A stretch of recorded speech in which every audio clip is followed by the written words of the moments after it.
Good morning, everyone.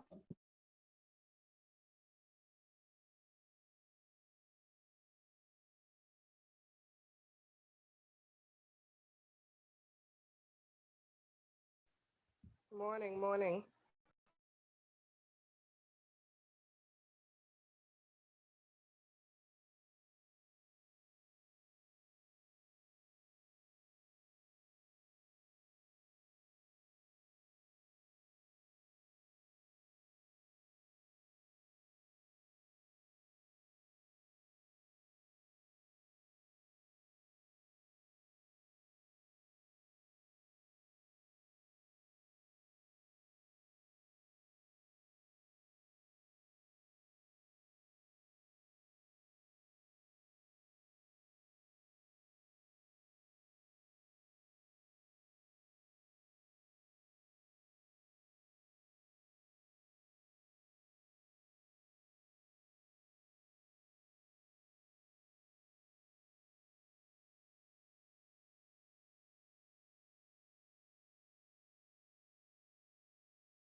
Good morning, everyone.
Good morning, boys and girls, and welcome to another exciting day of our virtual career fair.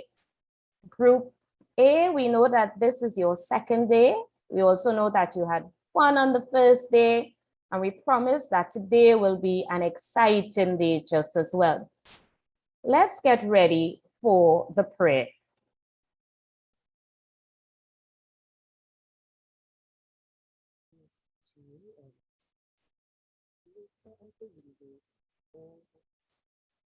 We thank you, Father, for the opportunity which you are giving to us to increase our knowledge.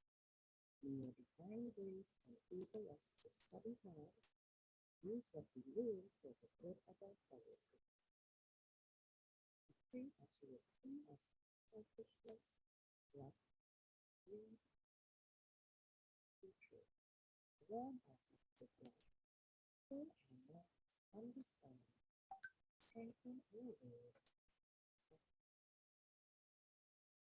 Help us, O Father, to make our beloved country, Canada, and Tobago the kind of place you want it to be. A place where human dignity is respected, where equal rights are afforded to all citizens, where hard work is encouraged and rewarded, where we obey and to be.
Thank you for your wonderful singing.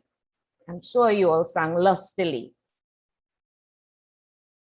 This virtual career fair is being hosted by the Student Support Services Division, the Guidance Unit. This morning, we have another unit of the Student Support Services Division, the School Social Workers Unit. And we bring our first presenters this morning, school social worker, Ms. Mayora Felix and Ms. Tamika Francois. Please welcome them. Good morning, boys and girls. Good morning, colleagues from the Guidance Department. Thank you for having us this morning. It really is a pleasure to share what we do. As mentioned, boys and girls, we have myself, Ms. Felix, and Ms. Jones Francois, and today we're just gonna share a little bit on some of the things that we do as social workers at the school. Firstly, we're gonna have Ms. Tamika, and she would start off our presentation. Ms. Tamika?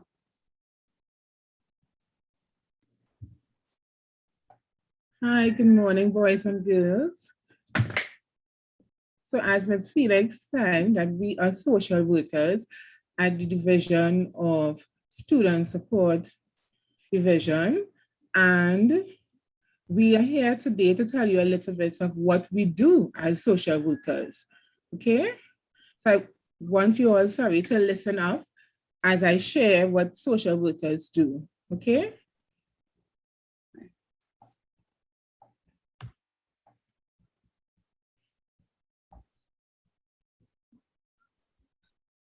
So do any of you all know who is a social worker?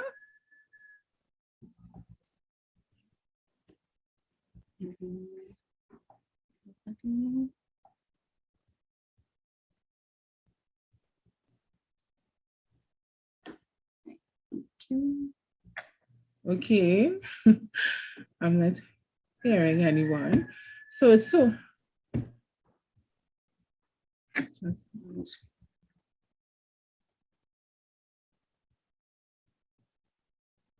Okay, so social workers are persons, we are from the helping profession, and in your school, in each and every one of your schools, there are social workers in both primary schools and also in secondary schools throughout Trinidad and Tobago. So as I said before, social workers, we are from the helping profession that encourages individuals to help themselves in an effort to meet their basic needs. So all of us as individuals, we have basic needs, and our basic needs are food, shelter, clothing. So those are all our basic needs. Each and every one of us as individuals, as human beings, we have basic needs. And we as social workers are there to help you all, to help yourself to make an effort to meet those basic needs that all of us have. And also to improve the standard of life.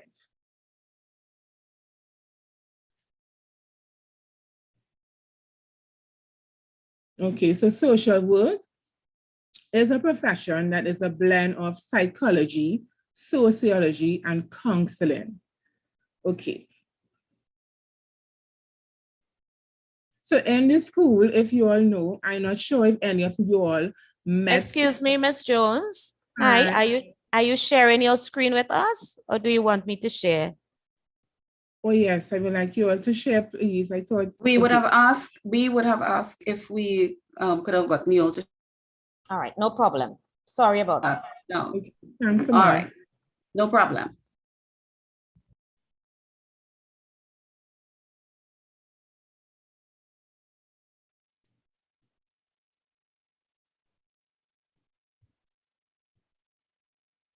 You can continue. Are you seeing a screen?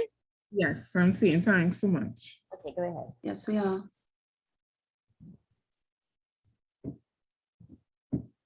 Okay.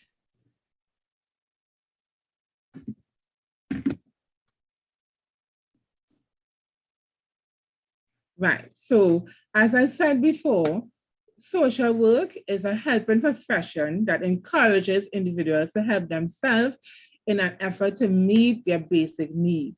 So as before, all of us have basic needs, which are food, shelter, and clothing. And we as social workers help you all to meet those basic needs and to improve the standard of living in our daily lives. Social work also helps to improve the quality of life for families, groups, and wider community. So in the schools, you will see social workers there. I'm sure some of you all have met social workers before, and social workers there to help you with any issues you may be having at home or even in school. You know, social workers are persons, we are there to help you talk, we are there to make sure that you are feeling good in school, like any issues that you may have, you'll be able to open up and talk to someone like a social worker, just like Ms. Felix and myself. Right, so that is what we do at the school there. So as I said before, social work is a blend of psychology, sociology, and counseling.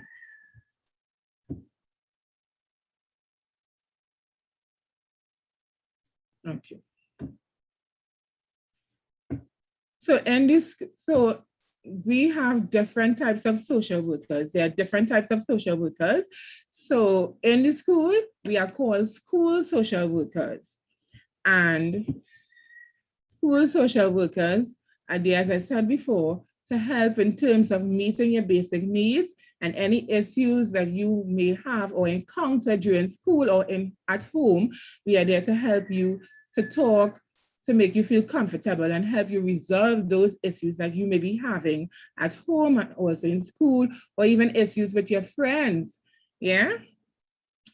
So there are many different types of school social workers. Social workers. Number one, a school social worker. Then we have the psychiatric social workers, medical social workers, family social workers, and social workers at the protective services and a children's home. So there are many different types of social workers, and we can find them all over Trinidad and Tobago. So Ms. Felix, I can hand it over to you now. Okay, no problem. Just to continue. So we would have heard of the different types of social workers that are available in Trinidad and Tobago. At the schools, some of the things that we do, we provide counseling and support for students. And some of the situations that we would deal with would be grief and loss. And we know that around this time, because of what is happening in the world right now, we have a lot of students and families who would be experiencing grief and loss because, of the pandemic, the virus. People would have lost loved ones, friends, some people would have lost parents, grandparents, aunts, uncles, brothers, sisters. We are there to help as a support system to you. Abuse and maltreatment. If at home you are having any kind of maltreatment that is meted out to you, any form of abuse, whether it be physical, emotional, we are here to assist. Problems with family, sometimes within families, we encounter some challenges, we encounter problems, people not getting along well with each other. And for that reason, it would be affecting you, it would be affecting your schoolwork. We are here to intervene. Absenteeism, behavioral problems, for what reason we have students with anger issues. You don't know why you're getting so angry every time anybody tell you something pass next to you. For whatever reason, you're upset. We are here to assist with that as well. Also, peer issues. Sometimes you and your friends, you all not seeing eye to eye, as we would say. They don't agree with some of the things that you agree on. You don't agree with some of the things that they would say or do, and sometimes you have arguments, we have squabbles, we have fights, and we are here to intervene there also. Suicide attempts and thoughts, sometimes because of maybe what might be happening to you at home or even at school, you think that you're not able to deal with it well, you're not coping well with it. And you think the best thing to do is to attempt suicide. And we are also there to try to deter you or turn you away from, doing such things or having these thoughts. And even if it happened, to see how best we could work to treat with it. Continuing, yes, Miss, you can go ahead. Thanks. We advocate for children. Meaning that we are your voice. Sometimes, you're not able to express yourself properly, or you are afraid to talk to somebody about what is happening with you. We are here. All right. We get involved when a child is treated unfairly or badly at school or at home. And, sometimes, as I mentioned before, in school, the peers might not be treating you well for whatever reason. We are here to intervene, to find out exactly what is happening with you. Why is it that they are treating you the way they are treating you? Or even you might be the one that might be uncomfortable with somebody else, and you just treat them badly. We are here to find out why it is you're doing that, and to show you that there are ways that you can improve that behavior. Even at home as well, you might not be treated well at home for whatever reason. It might be physical abuse, where you would get licks a lot. We would intervene and, have a chat with the parents to find out, okay, what is happening? What is this child doing, that is getting you so upset that you have to treat them like this, and again, find ways that we can improve that situation. A child is chronically absent from school, meaning that you are just absent regularly. All right. Now that we are not in the physical building, it might be a little bit easier for some, but then those who are online might also be experiencing some challenges, and you would be absent from school, whether it be because of lack of a device, or a device that is, not working too well. You might have poor connectivity, or you might not have the connectivity at all, that kind of thing. We are also here to see how best we can work with you so that you would not be absent from school for too long. Because, if you are absent from school for any lengthy period of time, it is going to affect your performance in your schoolwork. The test is coming up. Because you're not there, you're not going to be able to hear what is happening. You might not be able to understand what is being taught. So we try our best to make sure that you are not absent from school at all. If it has to be that way, limited, all right? A limited time away from school.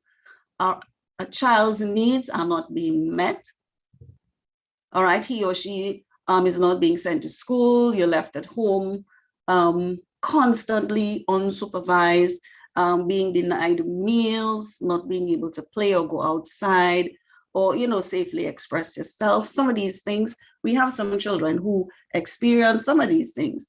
And at the school, we are here to try to see how best, again, we can intervene on your behalf to find out what is happening, what is causing all this to happen, and to see how best we can work together with the parents, all right, to make sure that everything is okay with you.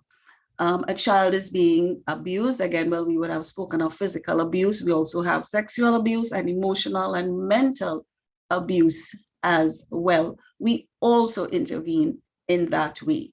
A child who has difficulty learning and coping with the schoolwork needs additional support or, evaluation. We would come in here again to find out, maybe it's a medical issue while the child is not being able to function well in that capacity. And we would also work with outside agencies, okay, to see if additional help is needed in making sure that your school life is as comfortable as it can be. Okay, we also provide support for groups and families. All right, so we're not just working with the children in isolation, we work with the families as well. Education and parenting. Sometimes as parents, we think we know what we are supposed to be doing, but then sometimes we make mistakes, and we have programs that we put in place so that we can assist parents in proper education on how to deal with certain issues that pertains to themselves and the child, also the family. We have parent counseling as well, where we would counsel parents, again, on how to best take care of their children with the resources that they have, limited or plenty. All right. We counsel them on ways that they would treat you all. You know, some parents, they would say, well, miss, I'm giving the child everything, you know, but sometimes all the children need would be just a little hug, a little extra love, a little conversation, just to spend some time. So that's what we do with parents as well, just to make sure, again, that your life is as comfortable as possible. We work with the communities, making use of resources, that is people and their skills to assist students. So in one area, at least the area that I am in, we work in the community centers. We have it available, and we would have maybe some teachers come in on some days, you know, and some students who would have written exams. So they come in and they help some of the students in the community with their homework. Sometimes they might give a little extra class or something. So our responsibility is to make sure that you all, again, are as comfortable and as happy as possible. Wherever we could assist to improve your well-being and your parents' well-being, we do that also. Moving on, in order to become a school social worker, we're just going to follow some steps, all right? So you would have finished primary school and successfully completed your secondary entrance exam and moved on to secondary school. And there, as you go along during the years, you would select subjects, okay, along the lines like Mr. Mika would have mentioned before. I know once you do certain subjects, you would be able to just fall into the social work category. So after you would have written your CSEC, Caribbean Secondary Education Certificate exam, you move on to complete the Caribbean Advanced Proficiency, CAPE, all right, or complete a certificate in social work. And after you would have completed that and you realize, okay, I'm enjoying this and I want to push on further, then you can apply to any one of the universities that we have here and do a degree in social work. And while you're there, then you would be able to expand more, and maybe you decide, okay, yes, I want to work with children and help improve my community. So I'm going to work with them in the school and become a school social worker. You want to become a medical social worker working in the hospitals, you know, with families who might have challenges, with children being ill and that sort of thing. And, you know, there's a lot to choose from. All right. So again, we hope that the information that would have been shared with you today, you know, would have encouraged some of us to truly get into the helping profession, where we help our families as well as our community just to make this place a better one. Any questions? Anybody has any questions? Anything to move on? Yes. First of all, I just want to thank Miss Jones and Miss Francois and Miss Felix, sorry, for that lovely presentation. We have some questions coming in from the chat. The first question is, do social workers help adults as well? Yes, we do. We help adults as well. And someone is asking, where can I get trained? Okay, well, we have, after you would have completed secondary school, you would have moved on to your CAPE, and you would have also gone to university, all right, and get a degree in social work or any one of the other assisting courses, sociology, psychology, behavioral science, that kind of thing. And, you know, you can move on from there. Okay, another question coming in from the chat. What are the benefits of being a social worker? The benefits of being a social worker, I can speak for myself here. It is very rewarding in the sense that when you as an individual realize that you would have been able to show someone, not necessarily do that an act for them, but actually show them ways in which they can improve themselves, ways in which they can improve their behaviors, ways in which they can make their families happy. You know, it does something for you, the individual, who would have been able to have that kind of accomplishment. Like I said, it's not so much doing the work for the person, but actually showing them ways in which they can really empower them, you know, help themselves, empowering you. Okay, and where can someone go when they have suicidal thoughts? Are there numbers in case students may be experiencing depression, any form of stress? Are there numbers available for them? Yes, there. We would link with Childline Services. All right. I do have that number with me at present. Okay, Sorry Childline will about that. be 131. The hotline for Childline is 131. Okay. So, All right. Thank you. see, we're a team. We're a team. Yes, we are. You have one more question, Ms. Felix. How serious is emotional stress? Emotional stress is very serious. I would say very serious in the sense that it's not something that you don't,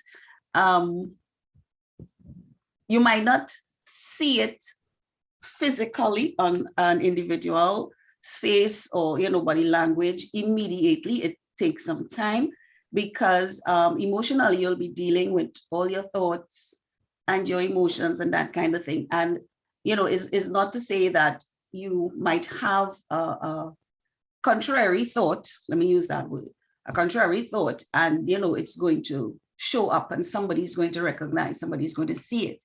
But it's after a while when, you know, it's taking a toll on you physically, your body, your thought patterns, your behavior, that you might realize that somebody might realize that something is wrong. So why are you behaving so? Why are, you know, you're not doing the things that you're accustomed doing or whatever. And by that time, it might be a bit late, you know. So emotionally, if there is something bothering you, I would advise that you seek getting some help. Yeah. Okay, thank you. Someone wants to know, do social workers work on the weekend? We try not to. It's a Monday to Friday, but, you know, if it is that we got called out because of a critical, you know, incident happening somewhere, we would respond. We would respond, but the actual work would be done Monday to Friday. But like I said, once it's a critical case, you know, we respond. Thank you very much. And so I want to say thanks again to Ms. Felix and Ms. Jones for that wonderful presentation. Students, I hope your questions were answered. Today we are moving about quickly. When you guys were here on Monday, you had 2 presenters for the morning. Today you have 3 presentations. So you can stretch, take a little stretch, take a sip of water as we get ready for our next presenter. Okay, and I just want to say, Miss, thank you for having us on behalf of Miss Garcia. And the rest of the team, continue to do a good work, and we're here to support as best as we could. And we Kids, thank have a you so much wonderful for the support. session. Okay, you all take care. Okay, Thanks bye. again for the support. While we Yes. await our next presenter, guys, do you know that this is National Career Awareness Month? Yes, it is. So because it's National Career Awareness Month, it gives you a chance as students, it gives you an opportunity to be exposed and to explore a variety of careers. At this stage, you can also be developing your skills. As I said to the next group yesterday, whatever you have been learning from first year, and as you continue to learn all the way to university, whatever you do with your guidance counselor, it helps to shape you and your teachers as well. It helps to prepare you for the world of work. Because when you do conflict resolution, you are learning how to solve conflict if it ever arises in the workplace. When we teach you how to make friends, we are teaching you how to get along with others, because some jobs will require that you work as part of a team. And in order to work as part of a team, you must be able to get along with others. Okay, so I just want you guys to keep that in mind. I hope you've had your sip of water and your stretch. And now I'm going to introduce our next speaker, Miss Abby Blackman from the Trinidad Unified Calypsonians Organization. I hope I got that correct. TUCO, Trinidad Unified Calypsonians Organization. Please welcome her. I can hear that lusty round of applause. Good job, students. Good job. Welcome, Miss Blackman.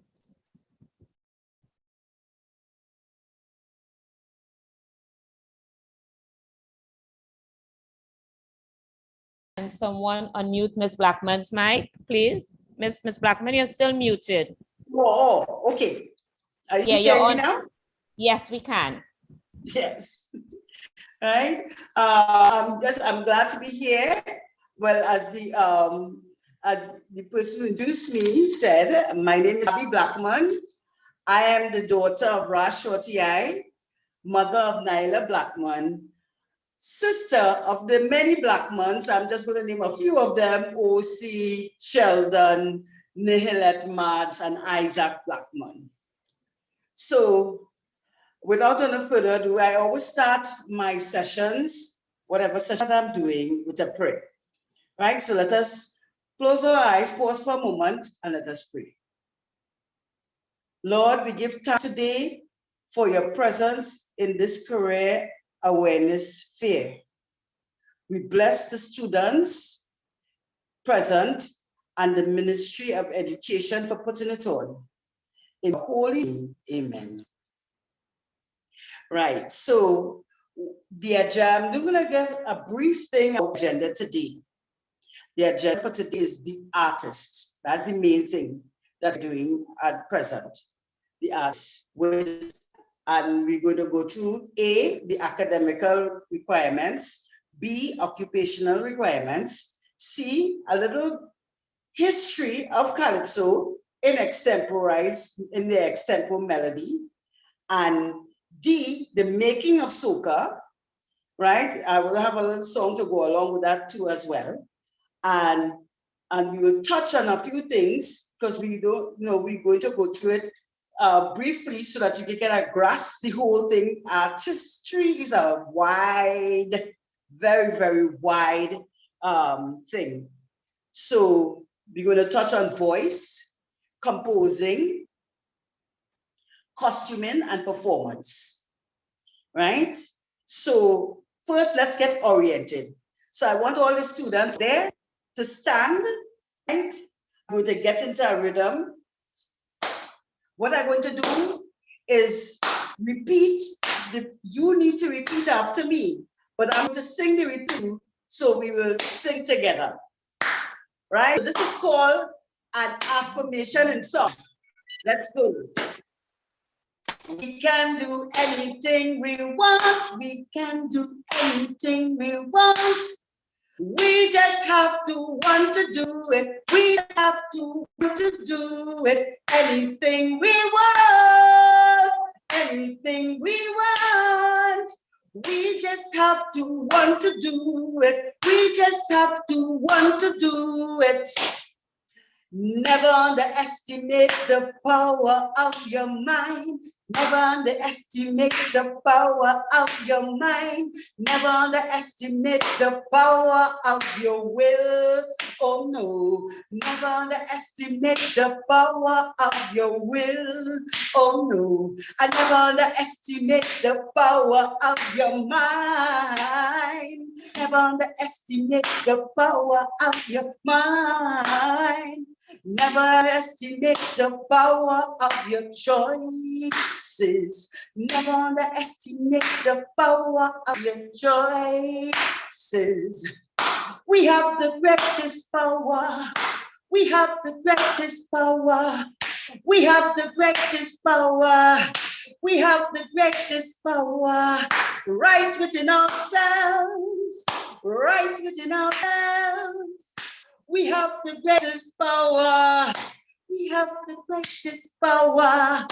Power, power, power. We can do anything we want. We can do anything we want. We just have to want to do it. We just have to want to do it. Anything we want. Anything we want. We just have to want to do it. We just have to want to do it.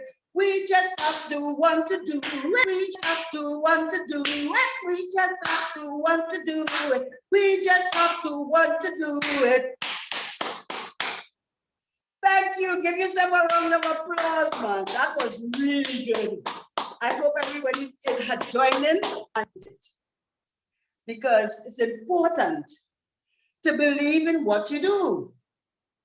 An artist needs this confidence, extra confidence to go out there and perform. Whether you are a performing artist, whether you are a musician, whether you are a dramatist, whether you are a dancer, whether you are a composer, whether you are a producer in the technical producer, or anything like that, an artist needs an extra confidence.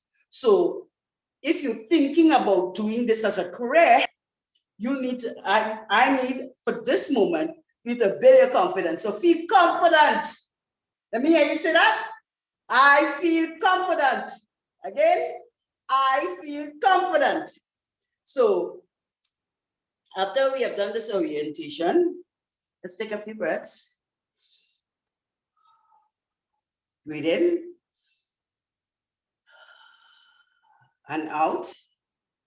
Breathe in and out. In and out. So we will go with the first topic, the academic requirements. Now, the academic requirements varies from artist to artist, right? Some of us have a lot of natural talent, and in times past, many Calypsonians, many soca artists, and didn't focus so on academics at the time. But as time changes and the whole industry has improved, we find we need to come up to standard. So in the artist, a basic of 5 subjects help to push you off in the artist world. If it is required, of course, if you do more, the more the merrier. And I encourage everyone to pursue more subjects so you have a wider area in your artistry. So we have the basic things like math, English, social studies, POB, and music practical. In the case of a visual artist, we will have drawing and painting. Further on the subject, we would further subjects could be literature, accounting, advanced music theory, drama, dance, and any other genre of artistry that you so desire, like sewing and designing, architecture, music producer. You'll need to learn in engineering part. And as a musician, learn to play several instruments, right? Thank God today, in this time, there's UTT. We're offering the degree in fine arts and music and drama and dance and in PAN, right? Being an artist is not for everyone, right? You need to feel yourself being naturally creative and build for it. Now, unfortunately, in the instance of artist training in the past, and just in the recent past, primary and secondary level, it doesn't have much training in the artist world.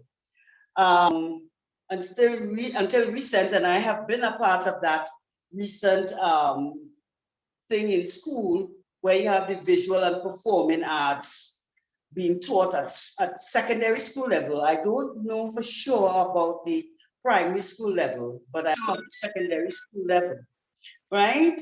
So, unfortunately, for artists like my daughter Nyla, they was able to, she was able to get a lot of help from me when she was in primary school, even in kindergarten, as well as secondary school training, and then moved on to go UTT and stuff like that, where she had improved herself.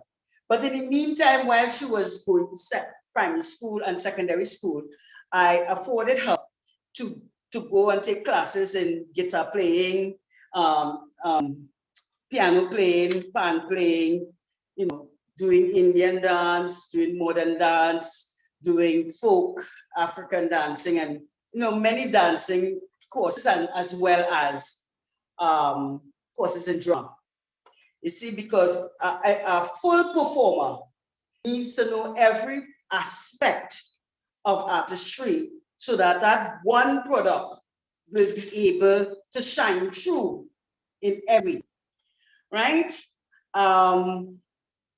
So that's a kind of bring to a nutshell the thing about your academical abilities. Let's move forward to the occupational requirements. Now, if you want to be a good performer, a great performer, a great artist, you will need vocal training and, as I said just now, dancing and drama and practical music theory. To be a good singer, it is important, I would advise, to learn to play an instrument, or learn to play more than one or two or three, preferably more in the chord line than that you can get from guitar playing, piano playing, and pan playing. And also, if you see yourself having a natural rhythm, percussion is should come naturally for the artistic person, right?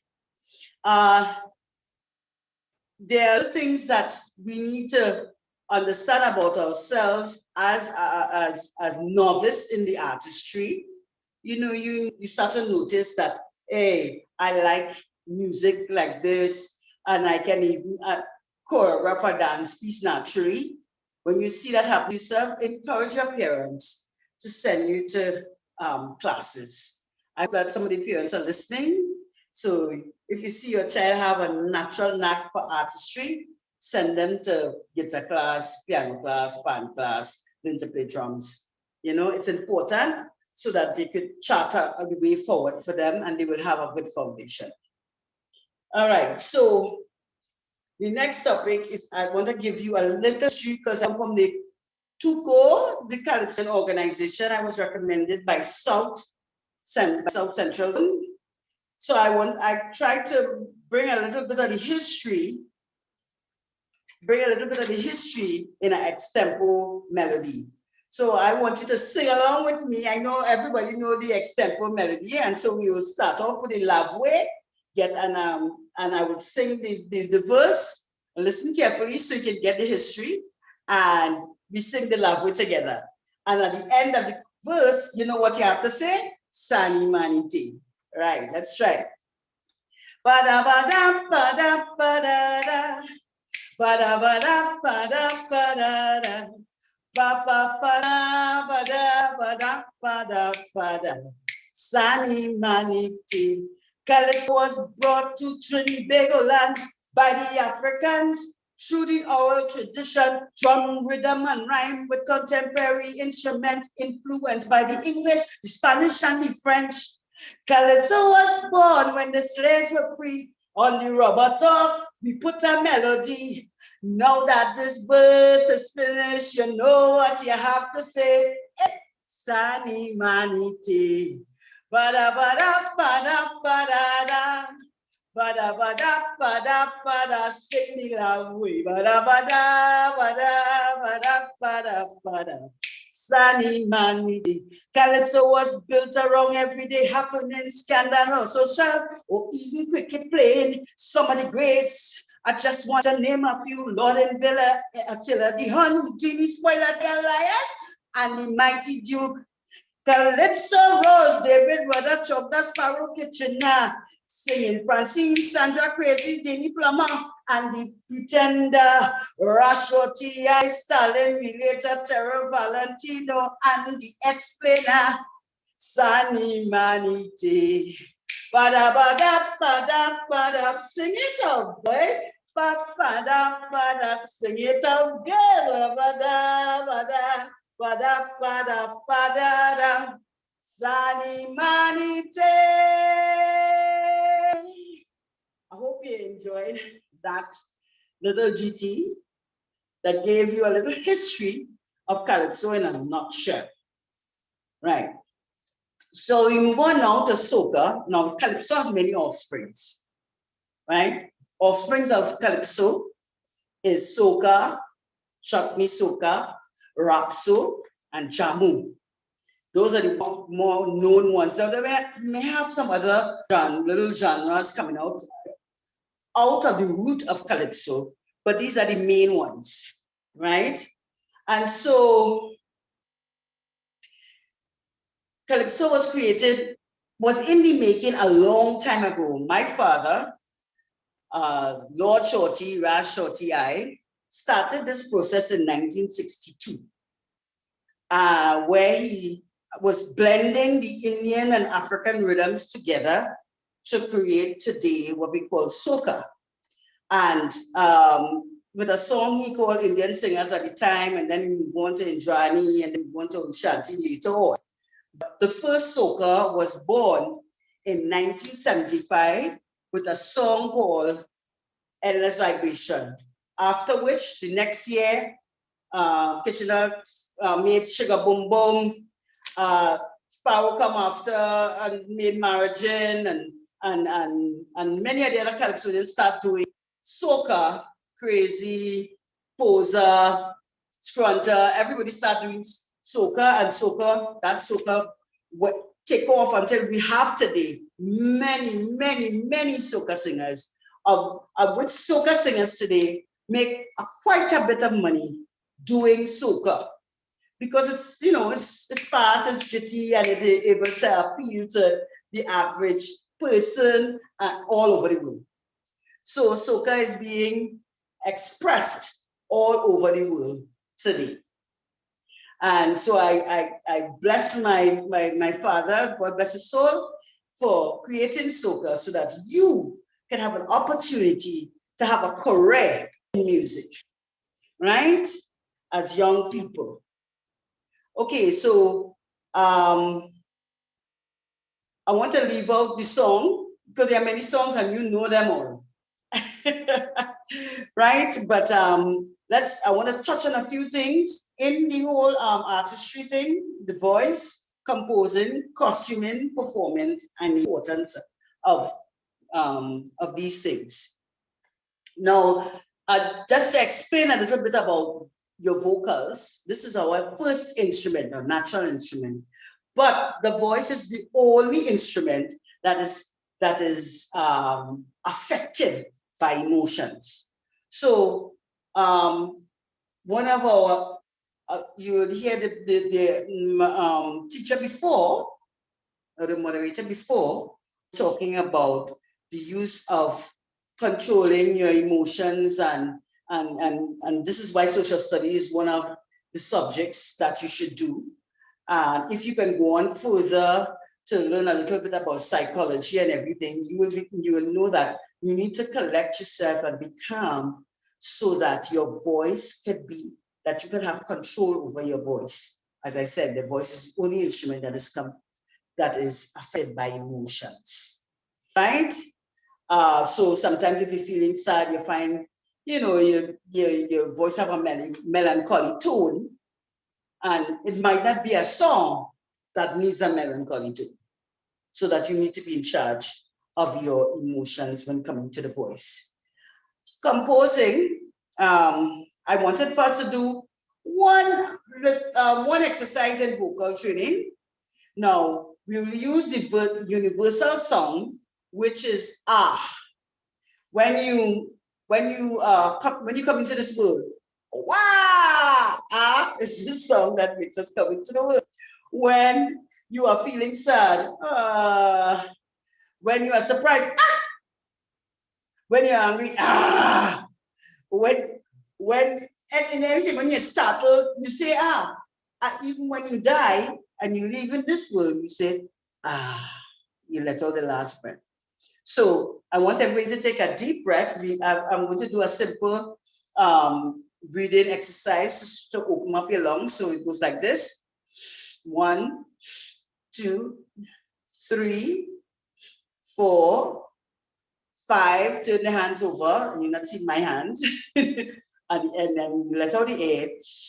6.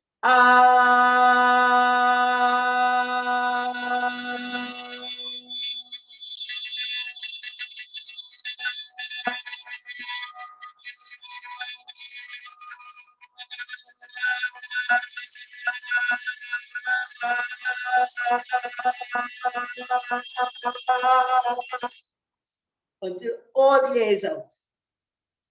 This helps you to control your voice. That's one. Let's go to composing now. Because we're just having, as I say, I'm touching on it. Composing, whether you're composing a calypso, a ballad song, a jazz song, or any other type of song, you need a structure in which you compose. So for me, different artists use different things to compose, but I come up with a top first, right? What I want to sing about. And what I want to sing about, the second thing I do, I'll find a beat or style that creates the mood I want for the topic. Then, when I get that beat or style, I start creating a melody, right? Some artists, we write the lyrics first. So after you come up with style, you write the lyrics for the song, and then put the beat or melody, then create the melody, and then, well, the song. The song is comprised of the lyrics, the melody, and then the music, right? So a good thing to come up with, especially for calypso or a soca song, you need to get hook first, whatever the hook is, right? Like in the case of Nyla's first hit, Baila, mami, mami, baila. That was the hook in the song. So no matter what you sang in the verse, you came back to Baila, mami, mami, baila. And of course, goes further into the other words. Baila in your body, right? So, but the hook was Baila, mami. So, and so on. For Marshall, many hits, and for Patrice, many hits. Notice that the main thing is the hook in the song, right? And for the Calypsonians, they have the hook is like the refrain. You keep coming back to the refrain, you know, right? So that refrain is what the hook in the calypso, right? So I don't want to go too much further into that. So we could touch on now costuming. Now, if I sing in a song about, let's say I sing in a soca song about jab jab, I wouldn't come out there in a suit. I would not put on a suit to sing about jab jab. I would dress up into jab jab costuming, you know, whatever is a blue devil or oil on my skin or something like that. Because mud on my skin because I'm singing about jab jab. So you cannot have your costuming saying one thing and the song saying some next. So it's a clear thing. Now, let's move on to performance. In performance, you find in the performance of a calypso, more dramatic expressions being made because there are lots of lyrics. So therefore, the drama tells the story without that the words are depicting. And then we move on to if we're doing a soca song, the dramatic, a drama piece would kill the vibe. That's why you have a lot of dancers on stage pumping up the vibe for a soca song. So in calypso, we use drama, and in soca, we use dance. And then we could go on to more details about different genres of music. But today, we have a short space of time to get everything in. So I think we are about to get the time to the moment of questions, right? I hope that I'm able to express all that you wanted to know. And so if we go into the questions now, I can answer some of your curiosities, okay?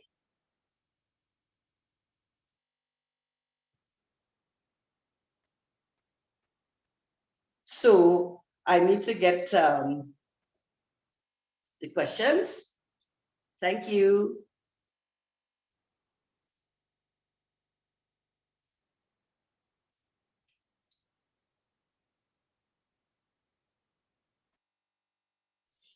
So in the meantime, while people are typing in their questions or getting their questions organized, I will do a little of the song, the soca song that I wanted to do. It goes like this.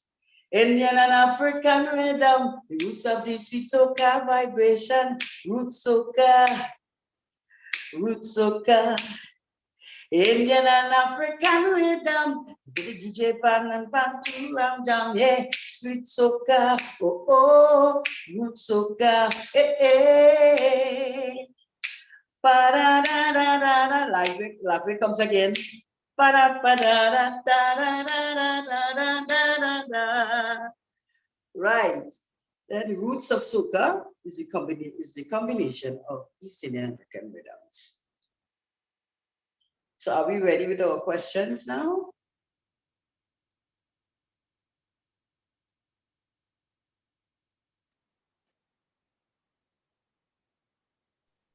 Hi, thank you so much, Ms. Blackman, for your presentation. The students absolutely enjoyed it. I am on the live feed here and I'm seeing people throwing up their hands, who are clapping their hands. They really, really enjoyed it. They were singing along. So thank you so much for well-executed presentation. Some of our questions here we have, how does it feel to be a singer or performer for you? What has your experience been like? Oh gosh, my experience has been great because I grew up in it, you know, from a very small, very little child. I can remember a farm as 3 years old. And my father was making calypsos and singing songs. He used to stick up all the songs on top of the wall and learn songs and things. And so I remember going to the calypso tent for the first time at 6 years old. And when he reached the stage, I fly up on the stage and start to dance. So I always wanted to be a performer. So it's wonderful. When you feel it, express it. Great, thank you. Also, we have another question. What motivates you currently? God. God motivates me. Regardless to what is going on, whether it's a pandemic, not a pandemic, whether I don't have good calypsos, or if I have good calypsos or I don't, God is the motivating power for me, because the creative energy comes from God. And so whenever I want that motivation, I go to God and say, Lord, I need a good song. It happens. Awesome. So would you say that to be a performer, it has to be a natural talent, or can it be learned? You must have some type of natural inclination towards it. So if you have an inclination, then you can be trained. You can train yourself in it, and while training, you will develop your creative abilities. So then you will start creating more and more, and you'll pull out basically your natural talent. So that's why it's easier for the one who have the natural talent. It's harder for the one who doesn't have the natural talent, but it can be done. Understood. Thank you for answering that. We have just a few more questions. Do you have a favorite calypso? Do I have? Yes, I do. Well, besides my father piece, Watch Our Children, because it talks about what you feed your mind with forms your characteristic. Very important line in the calypso. What you feed your mind with forms your characteristic. And then there's power tune. Children go to school and learn well. Otherwise, later on in life, you will get well. That is an important lesson in those two calypsos. Yeah. And if I had to say that I have a favorite calypso, it would be the first one you mentioned. I really appreciate that. Have you collaborated with any famous artists? The process of collaborating with an known artist, his name is Zudun. We're going to do over Om Shanti. I have done some collaborations, but not necessarily myself and singing. I produced the artist, in the past. Okay, so you're multi-talented. Yes. Great.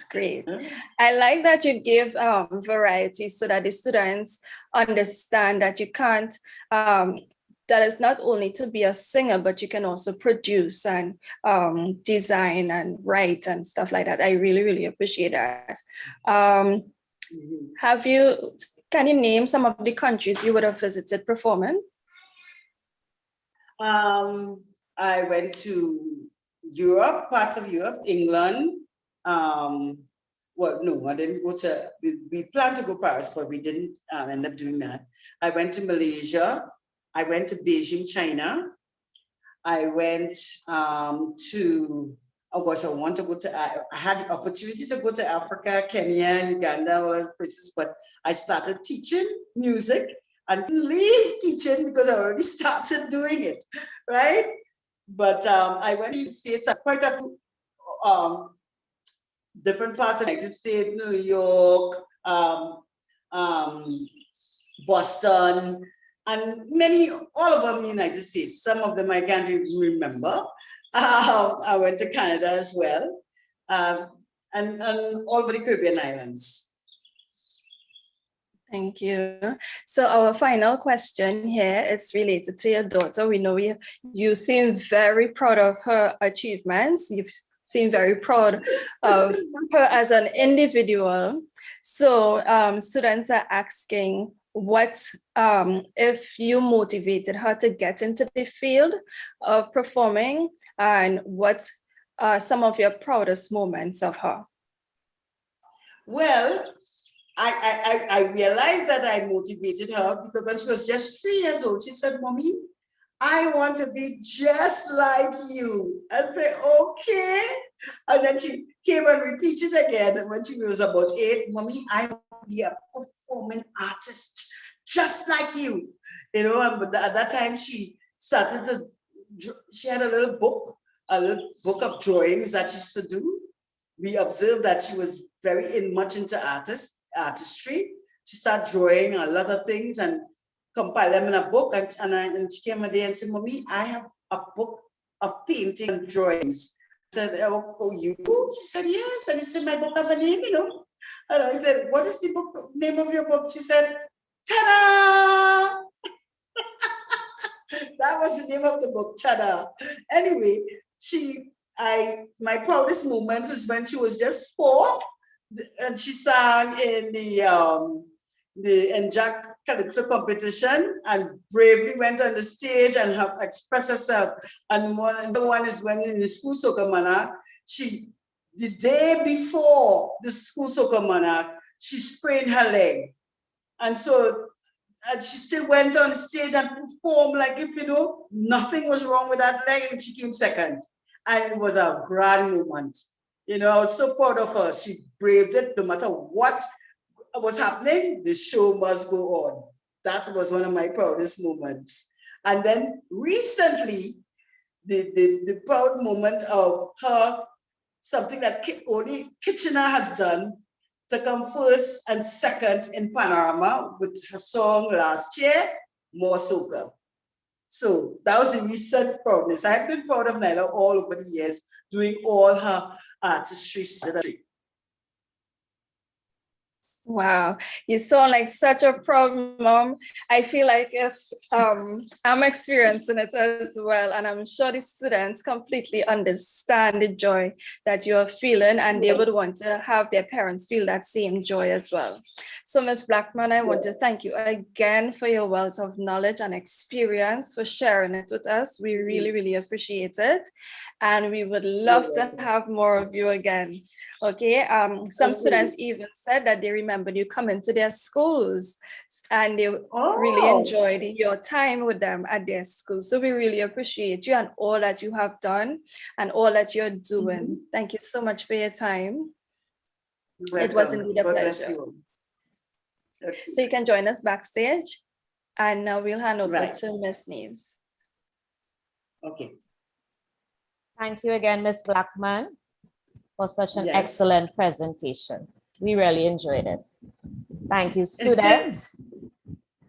Students, I know you would have loved the interaction on our last, given by our last presenter.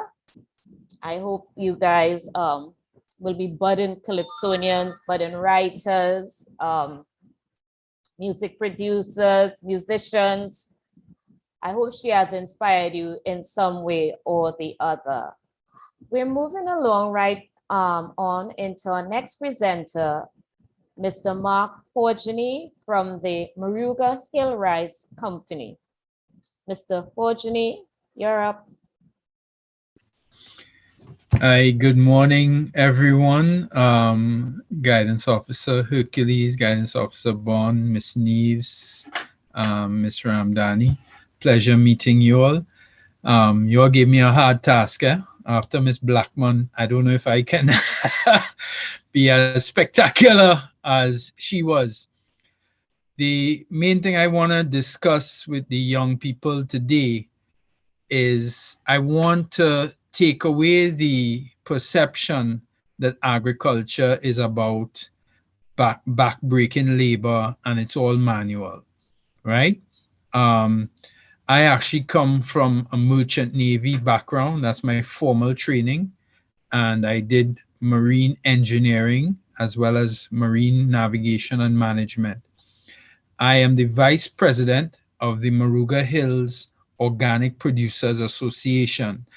And this is what we're really going to present to you young people today, the transformation that we've accomplished with moving the Maruga Hill rice from a very unknown local peculiarity in Maruga to an international product that chefs in North Carolina, Toronto, Los Angeles, New York, London, Paris are paying and buying the rice from us because of its unique all-natural products, right?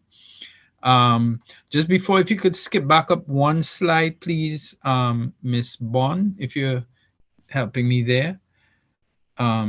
Yeah, right. And this slide here, kids, really epitomizes a lot of what modern day agriculture is about. It has to be sustainable, right? Chopping down all the trees, grading up the land, that's not sustainable. You get 1 or 2 years of high production and then the soil will fail. In modern agriculture, you have to work with your soil. You have to do scientific soil tests to determine what type of soil you have. And then you work with it and you use modern systems called soil amelioration. And you use organic material to improve your soil. That is this top picture there in the center. But we go a step further at MHOP, and we are also doing the tilapia farming. We have tree crops, we have banana crops, and we have foods coming out of the hill rice. We have cakes made with hill rice. We have desserts made with hill rice. We have flour made from hill rice and warao corn and bene. So everything you see there, the flowers to cook, the horticulture, which is the pretty flowers, the desserts, the main recipes, they all come from sustainable agriculture, right? Next slide, please, Miss Bond. Right? And you might say, well, why are we talking to, kids in primary school? Because it's at this stage we want to get you to understand that modern agriculture is not about a hoe and a backpack sprayer, right?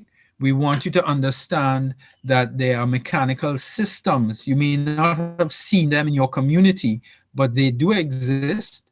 And in fact, in our scenario here at MHOP, we actually designed the harvester. We did a joint venture with a Japanese firm with a factory in China, and we modified, with their permission, right? We used intellectual property agreements. We modified one of their harvesters to work on tracks like a bobcat and to be able to work on inclinations, hills, up to 20 degrees incline, right?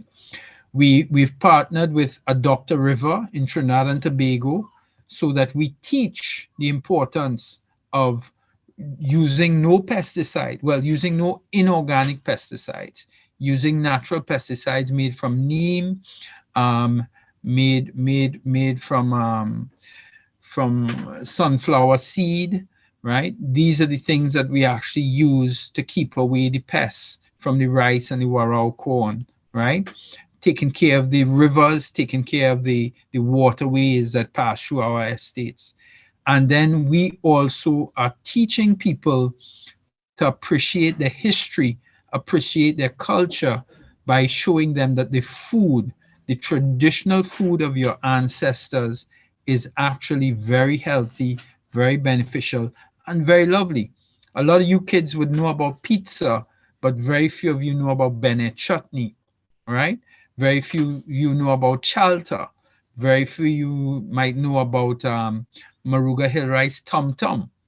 And these are the foods that we have taken to the international market in restaurants, like I said, in Paris, in London, South Carolina. You'll see more about that in the coming months when the chef from South Carolina will be doing same sort of thing, a live cooking session with our chefs in Trinidad, right? Next slide, please, Miss Bond. Right. So we've given you a quick background, but what is working and what's not working, right? So we are teaching more young people so that we have a group of educated, natural farmers growing up, right? We have the estates close together so that farmers support each other That way, if you have to leave your farm and you have to leave all your equipment, somebody can actually throw an eye on it during the day or the weekend while you're gone, right? We built strong ties with our community. And we have been teaching and implementing better agroecological practices, right? As I said, we're teaching people to grow their own neem trees, how to process the neem leaf, how to process the vetiver grass and use that to hold up sliding hills. We're using also the saman tree. We're using the shade from the saman trees as our nurseries, so we don't use plastic and chemicals. What's not working, right? We do need, in the countryside, we need a proper processing facility to monitor and prevent pradial larceny. That is the biggest problem in agriculture, is pradial larceny, when people come to steal your crops. Fortunately, the rice is so laborious. If you don't have the equipment, we don't have theft like we do with the corn or with the bodi, the other food crops, which they will try to steal. That's the unfortunate reality, right? There's a lack of sustainable water sources. As you all know, all the prime ministers, presidents of the world were in Glasgow last week, and sustainable water sources means clean water that comes from forests, which are the watersheds, that is not polluted. It is very, very important that people understand that, because cutting down your forests to do slash and burn agriculture destroys your water. You might get away with it the first year, but by the second year and the third year, your streams dry up. When your streams dry up, you cannot feed your animals, water your animals, you cannot water yourself. Humans will die after 7 days without clean drinking water, right? And we are combating the outdated and environmentally harmful practices of slash and burn, right? And there are a lot of reasons for it, but we're working on all the reasons through our social impact. So our goals at the Moruga Hills Organic Producers is to form a cluster, a social and economic cluster around Moruga Hill rice. We are already growing mushrooms, we're growing rice, we're growing mushrooms and fungi from the rice waste. We have actually started looking at the medicinal food application of the rice, meaning the iron and the vitamin C in the rice actually help treat people who are anemic, which is a condition you would be born with, persons who are diabetic, which is something that happens if you don't eat healthy food at your young age and you take too much sugary drinks and foods. Later on, your body, your kidneys specifically, cannot produce enough insulin, and so you are going to have problems. Sorry, your pancreas cannot produce enough insulin, and you're going to have problems and you become diabetic, right? The animal feed. We have developed an animal feed working with the University of the West Indies with another bright young doctor, just like you kids, who went to UE. He became a vet, so he's a veterinary doctor. And we've developed an animal feed that specifically feeds agoutis and laps, our local wild meat. So we don't need large cows, because cows produce methane gas, which is destructive. So we can actually have sources of meat without needing to cut down trees for cows to graze. And these sources of meat are climate smart, right? We've developed a nursery and seed bank so that we have pure strains of the rice. We have cocoa and chocolates. In fact, this is our latest product. Not sure if you all seen it. This is hill rice and cocoa as a breakfast cereal. This will be on the market just now. And we are doing all of this by agro and ethnological tourism. We're actually bringing people to Moruga, showing them what an estate used to be like, what a modern estate is like, how people used to grow all these foods and teaching them the importance of ecological preservation. Next slide, please, Mrs. Bond. Right. So this year, December 2021, we are building 5 catchment ponds and irrigation systems. We are also doing processing facilities from next year, realistically in the dry season, so that we will have security on site at all the farms. We've increased production to 40 acres, and we have 15 members involved in the production of Moruga Hill rice. And we are now using the waste to produce other side products, the feed, feed the agoutis, etc., the fungi, right? We have apprenticeships where we actively engage women and young people from Moruga in how to farm mechanically, right? Next slide, please, Ms. Bond. Well, this is just the activity schedule. This is for those of you, when you get older, you'll know about something called project management, and they are very troublesome people who like to keep telling you about timelines, and they call themselves project managers. That's to please the project managers, right? Next slide, please, Mrs. Bond. Right, monitoring and evaluation. Those same troublesome people called project managers want to see that you have a system to monitor your progress. And they also want to see that you have a method to evaluate your progress, meaning, have you increased production by 100 tons? If that's your goal, how do you evaluate your goal? How do you monitor your production growing from 40 tons to 100 tons, right? So in modern agriculture, we sat down, and you see the numbers 12, 22, 23, 24, we actually created a work plan. And the work plan, in the work plan, those numbers indicate what and how we will achieve the increase in production of Moruga Hill rice. Next slide, please, Ms. Bond. Right, so this is a very important, will be a very important factor in your life of mechanical engineering, mechanical farming. This is your budget, right? You have to have your budget well analyzed, well thought out, and tie in to your project management schedule and your work monitoring and evaluation plan, right? This is not just a write-up. This is actually breaking down each section of your work plan. Next slide, please, Ms. Bond. Right, and that's it. So I'd be happy to take any questions you all might have now. I cannot sing like Mrs. Blackman, so I won't even try that one to entertain you all.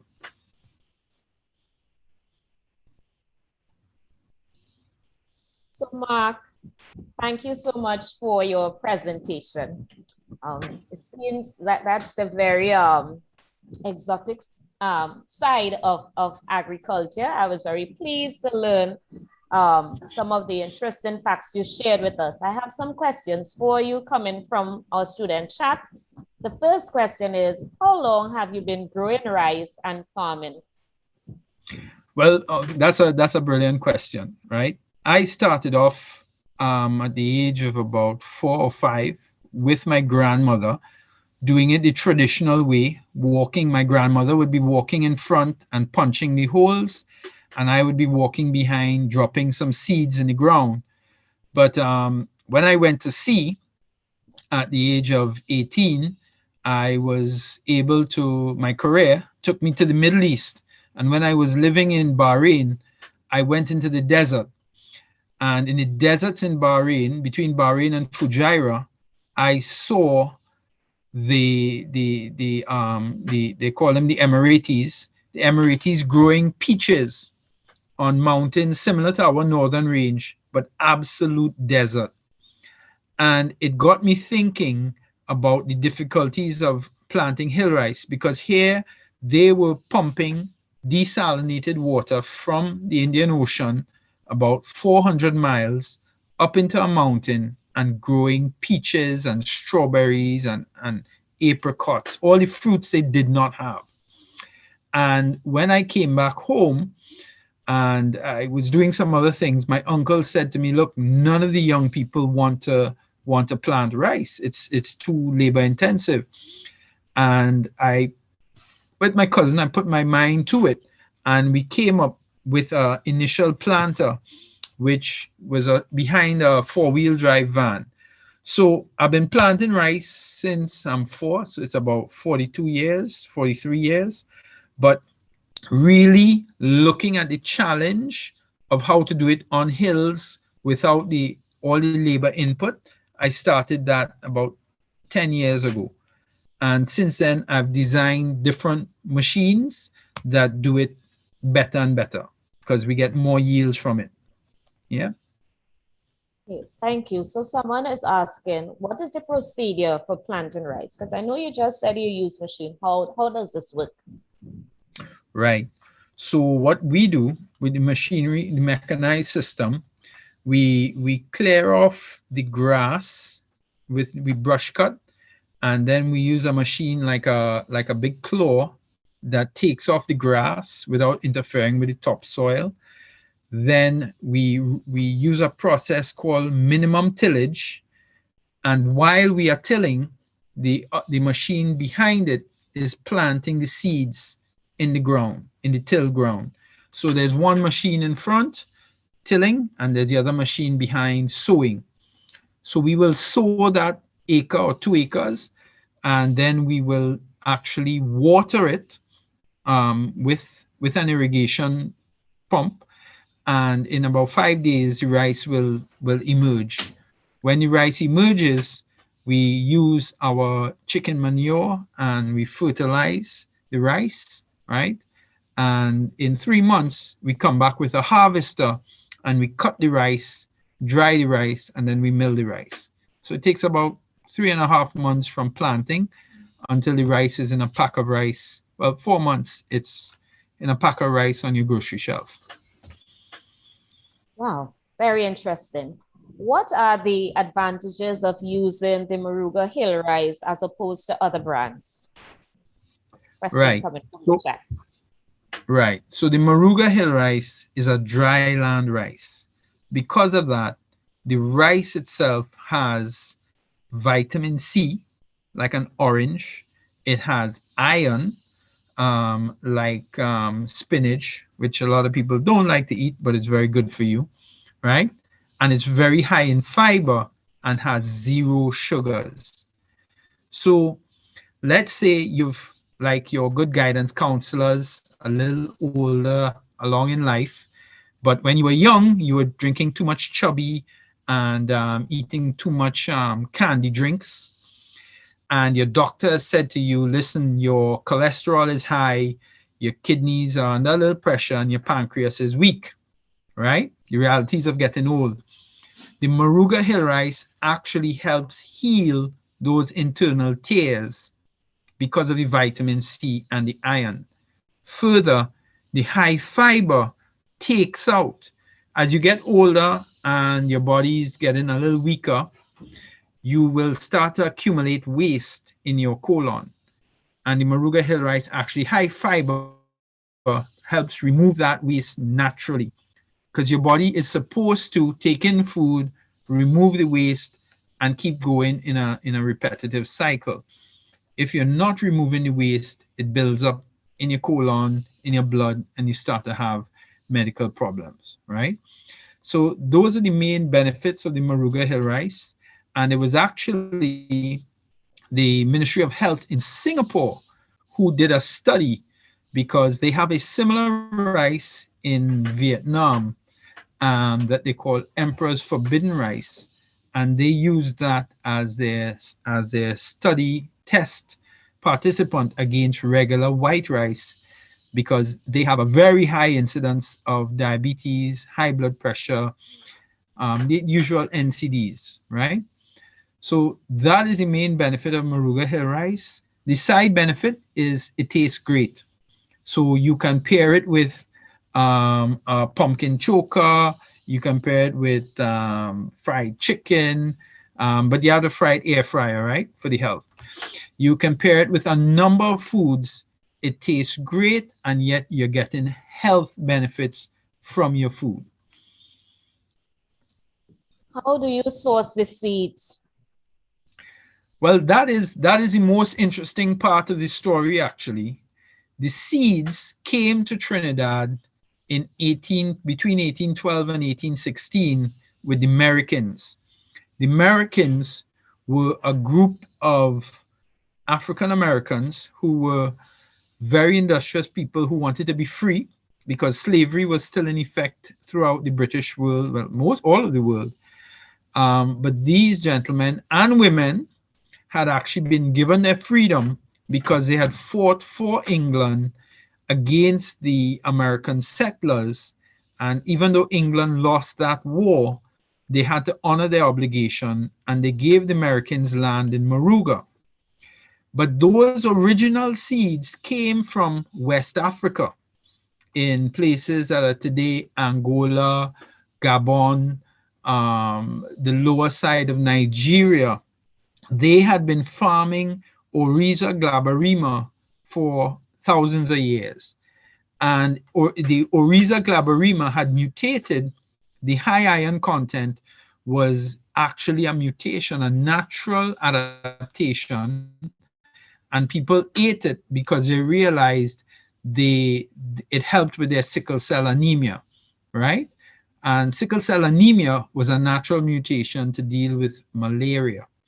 So it actually had natural engineering going on there. So the seeds, when they came to Moruga in Trinidad, the Americans met the Warao people, and they started growing the rice next to the Warao corn and a thing the Amerindians call Indian grass. And in Trinidad, we got 5 further natural hybridizations of the seed.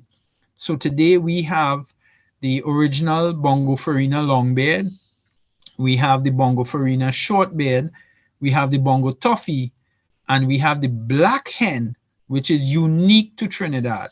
That is the variety which most occurred when there was a cross-pollination with the Indian corn, and that is the most water tolerant. The other feature of the Moruga Hill rice is we only need rainwater.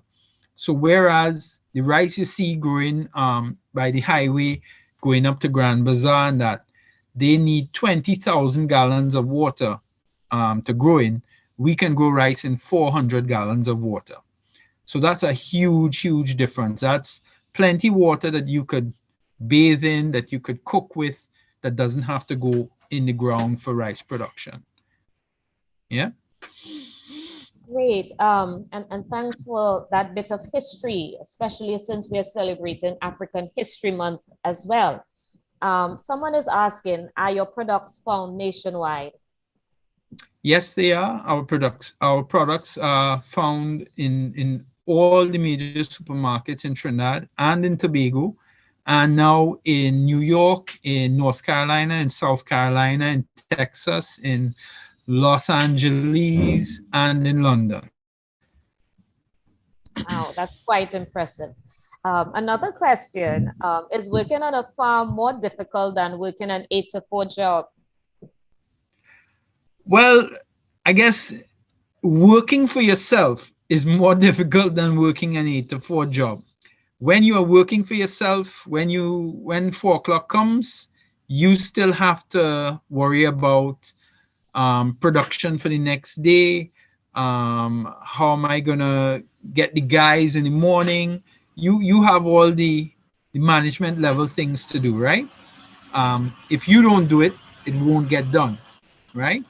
So it's really working for yourself that is the challenge. So that's why we formed an association, and through the association, we manage a lot of those risks, right? That is what's called risk management.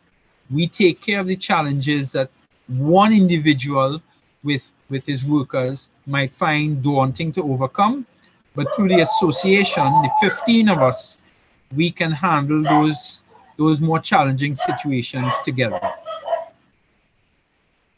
Mark, do you have any of the products, packaged products available that maybe we can see? I know you were showing us some chocolates earlier on, but we weren't able to see it clearly. Do you have like the rice or okay. anything that we can see at the moment? Yes, I'll get some. Achilles, go down by the storeroom and bring up 2 packs of the rice, please, sir. Yep, quickly, yeah. So sorry, this is the cocoa and rice. Trying to figure out right. Okay, good. This is our Trinitario cocoa from Maruga. Yes, Achilles, and I'm in the conference, Achilles. Yeah. This is the Trinitario cocoa and Maruga Hill rice made into a breakfast cereal, right? So that you can add milk or you can add warm water, or you can even have it as a drink, right? If you put 2 teaspoons, it's a drink. It will help you go to sleep at night. We put in tonka bean as well, which is very soothing. We also have a Jira hill rice, a scorpion pepper hill rice, the original hill rice flour, what else? A pimento hill rice, and a warao corn flour, and a ruku rub, which is instead of using those seasonings that have monosodium glutamate in them, MSG, we developed a seasoning with ruku, but dried, and you can use it on any meat. You can put it on your vegetables, and it adds a unique spice. It has cayenne pepper in it. It has other secret herbs and ingredients, you know. And you can put it on anything you want to bake.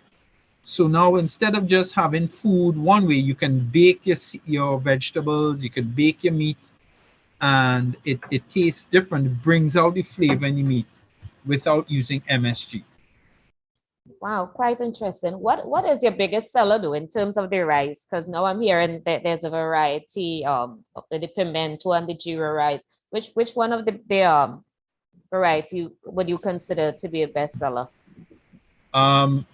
Internationally, the rice and cocoa is a huge hit. Okay. People just that they can't get enough of that. Then the Jira rice, right? Okay. The Jira flavored rice is the number 2 seller internationally. Then the original hill rice, right? Locally, the original hill rice, I guess it's because Trinidadians like to eat conservatively. You know, they kind of like, they're people, everybody gets into a pattern, and there are people who will go and eat the same thing every day over and over. And that's Trinidadians, right? Whereas we found that internationally, food people, they want to try new experiences, new foods. So locally, the biggest seller is the original flavor, then the Jira, and then the cocoa and rice. And so this is a pack of the rice, yeah, Great. just Yeah, awesome. produced last week, yeah, right, and getting ready to go out to the stores. Do you facilitate tours at the plant? Mark, do you facilitate tours? And how can people come to tour? Yeah, sorry about that. But That's yes, okay. no. So we used to do tours every week, but we have stopped because of COVID. We live in the countryside. It's a 95-acre estate. So, you know, we grow all our own food. We have our own fishes, our own chickens, etc. So because of COVID and the safety concern, we had stopped that. But we're looking at it, and once we see more people get vaccinated, we will resume tours for vaccinated people on the estate. Okay, thank you very much. I think that brings us to the end of our questions. I'm not seeing any new questions. So, right, no further questions. So I wish to sincerely thank you so much for your presentation this morning, Mark. As a child growing up in Maruga, I remember I hated going to plant rice. because as you said, it was labor intensive. I couldn't stand the corn grass touching me. Yeah, I hated it, you know, but so it's amazing to hear this side of it this morning. Who knows, maybe I will tour one day when I'm in Moruga. So I thank you sincerely again. I hope that, well, the children seem very interested based on the question we have had. And I thank you for bringing this side of agriculture so that they will know No it's more problem. than just a toll booth and a cutlass in your hand. So thank you Much more very much. technical. More than Yes. welcome. Take care. All right. Have a good day. Thank you. So students, I hope you have enjoyed this morning's presentation. I think we should do a little career quiz before you go on your break. So hold 1 second. I'm going to share a quiz with you guys. You all excited? Get ready. Remember now, when we play our quiz, remember to put the name of your school, the initials of your school, next to your answers, okay? So get ready.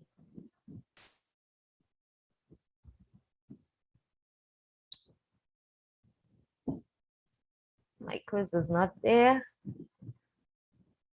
Just give me 1 second.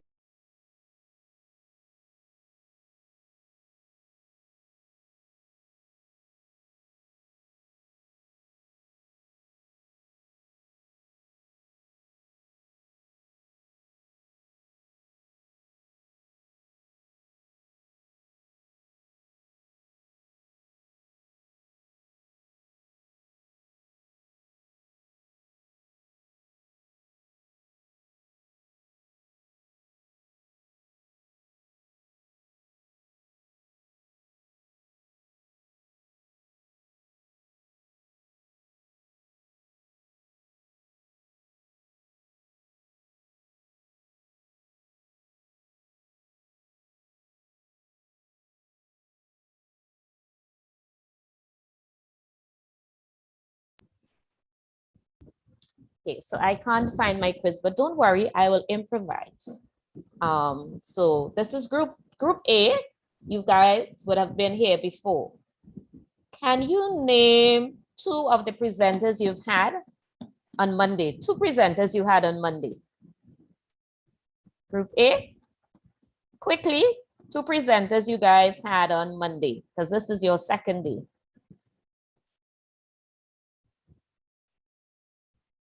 Remember, put the initials of your school in the chat next to your answer.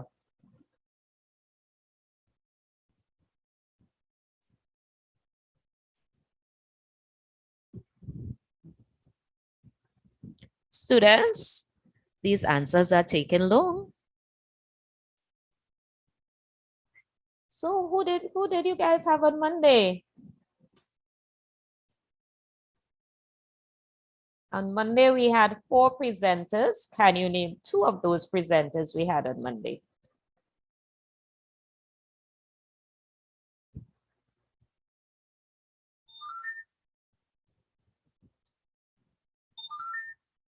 I'm going to give you a little while.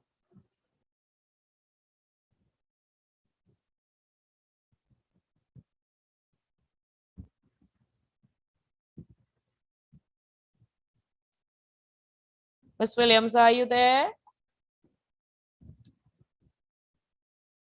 Students? No one can remember who we had on Monday? All right, good, good. Put the name of your school. So yes, we had Moruga Museum on Monday. That would have been 1. We need 2 presenters. Okay, Miss Roderick brought the greetings. So I'm talking about, so we had greetings from Miss Roderick, our GO2, and greeting from the school supervisor. To, yes, so someone had Miss Anila Mohip. Yes, she was from Vortex Sensation with the candles. Beautiful. But which school was that though? I didn't see the name of your school. Okay, let's see. So this morning we had 3 presenters. Can you guys remember any one of the presenters' name? Let's see. Can you remember any one of the presenters' name?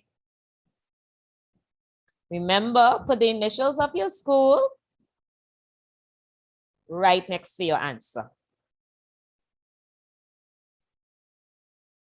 3 presenters this morning. If you can remember the name, any name, the name of anyone that presented this morning. Oh, Miss Mohip wasn't today, and Miss Smith was not today.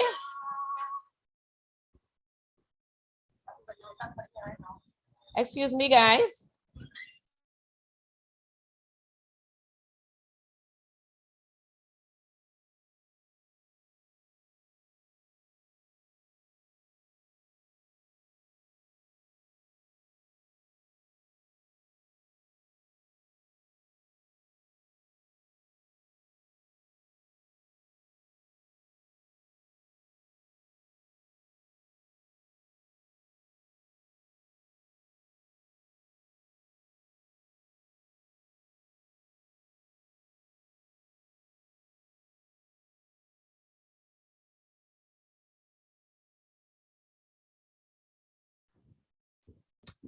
All right, guys, I'm sorry about that. This will bring us to the end of today's session. Yes, somebody had the answer. I'm seeing Miss Blackman. Good answer. We had Miss Blackman this morning and we had Mr. Mark. Good answer. Good answer. Great job, guys. Great job. So I hope you guys enjoyed today's session, this morning's session. Remember, we meet again after lunch, which would be at 12:25. Remember to be respectful and to use the chat to type your questions or to give positive feedback or positive comments. No disrespect. Okay, you guys have been wonderful. You've been a great bunch. We thank you for your support and we look forward to seeing you this afternoon at 12:25. Have a good morning, students. Bye.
Hi, good afternoon, everybody. And the back step. Good afternoon, everyone. Hi. Welcome back, students. Good afternoon, Mr. Holloway. Hi. Hi. I have one question though. Do I need co-host privileges to share my presentation? Yes, you should have been made a co-host on entry, and you're live now. Okay. Hi, everyone. Good afternoon, students. So could you hold 1 second and I will introduce you. No problem. Hi. Good afternoon, students. Welcome. I trust that you guys had a delicious lunch and you're excited about this afternoon's presentation. This afternoon, we have first up, Mr. Marvin Holloway from Nehus. Let me hear you welcome him with a lusty round of applause. Come on, guys. Yeah, good job, good job. Mr. Marvin Holloway. Hi, Go good ahead, so afternoon, you should be able. students. Hi, good afternoon, everybody. I'm Marvin Holloway, and I am from Nehust, as mentioned before. I am a senior innovation technician there. And today I want to introduce you to something. It's kind of a new word, but it's a word you're going to be hearing a lot more of in the future, right? And my presentation is something called technopreneurship. Okay, so I have a relatively short-ish presentation on technopreneurship, and I'll take you through each step of what it entails, and we'll go through some examples as well. Right, we'll even touch on a little bit of career choices within between that presentation as well. So if you just could give me your undivided attention, it'll be great. Really appreciate it. So I'll start sharing my presentation now.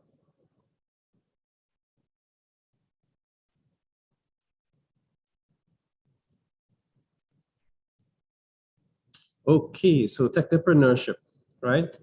So technopreneurship is actually a combination of two words, okay? Within that, it actually entails something called technology, which we all know about. Everybody has cell phones and about laptops, computers, and stuff like that. And preneurship, which comes from the word entrepreneurship. Okay, so they combine these two words to create this this one. Right, so we're going to look at this picture here, and I'm going to analyze it. You could analyze it as well, and if you have any questions, you can ask at the end of the presentation.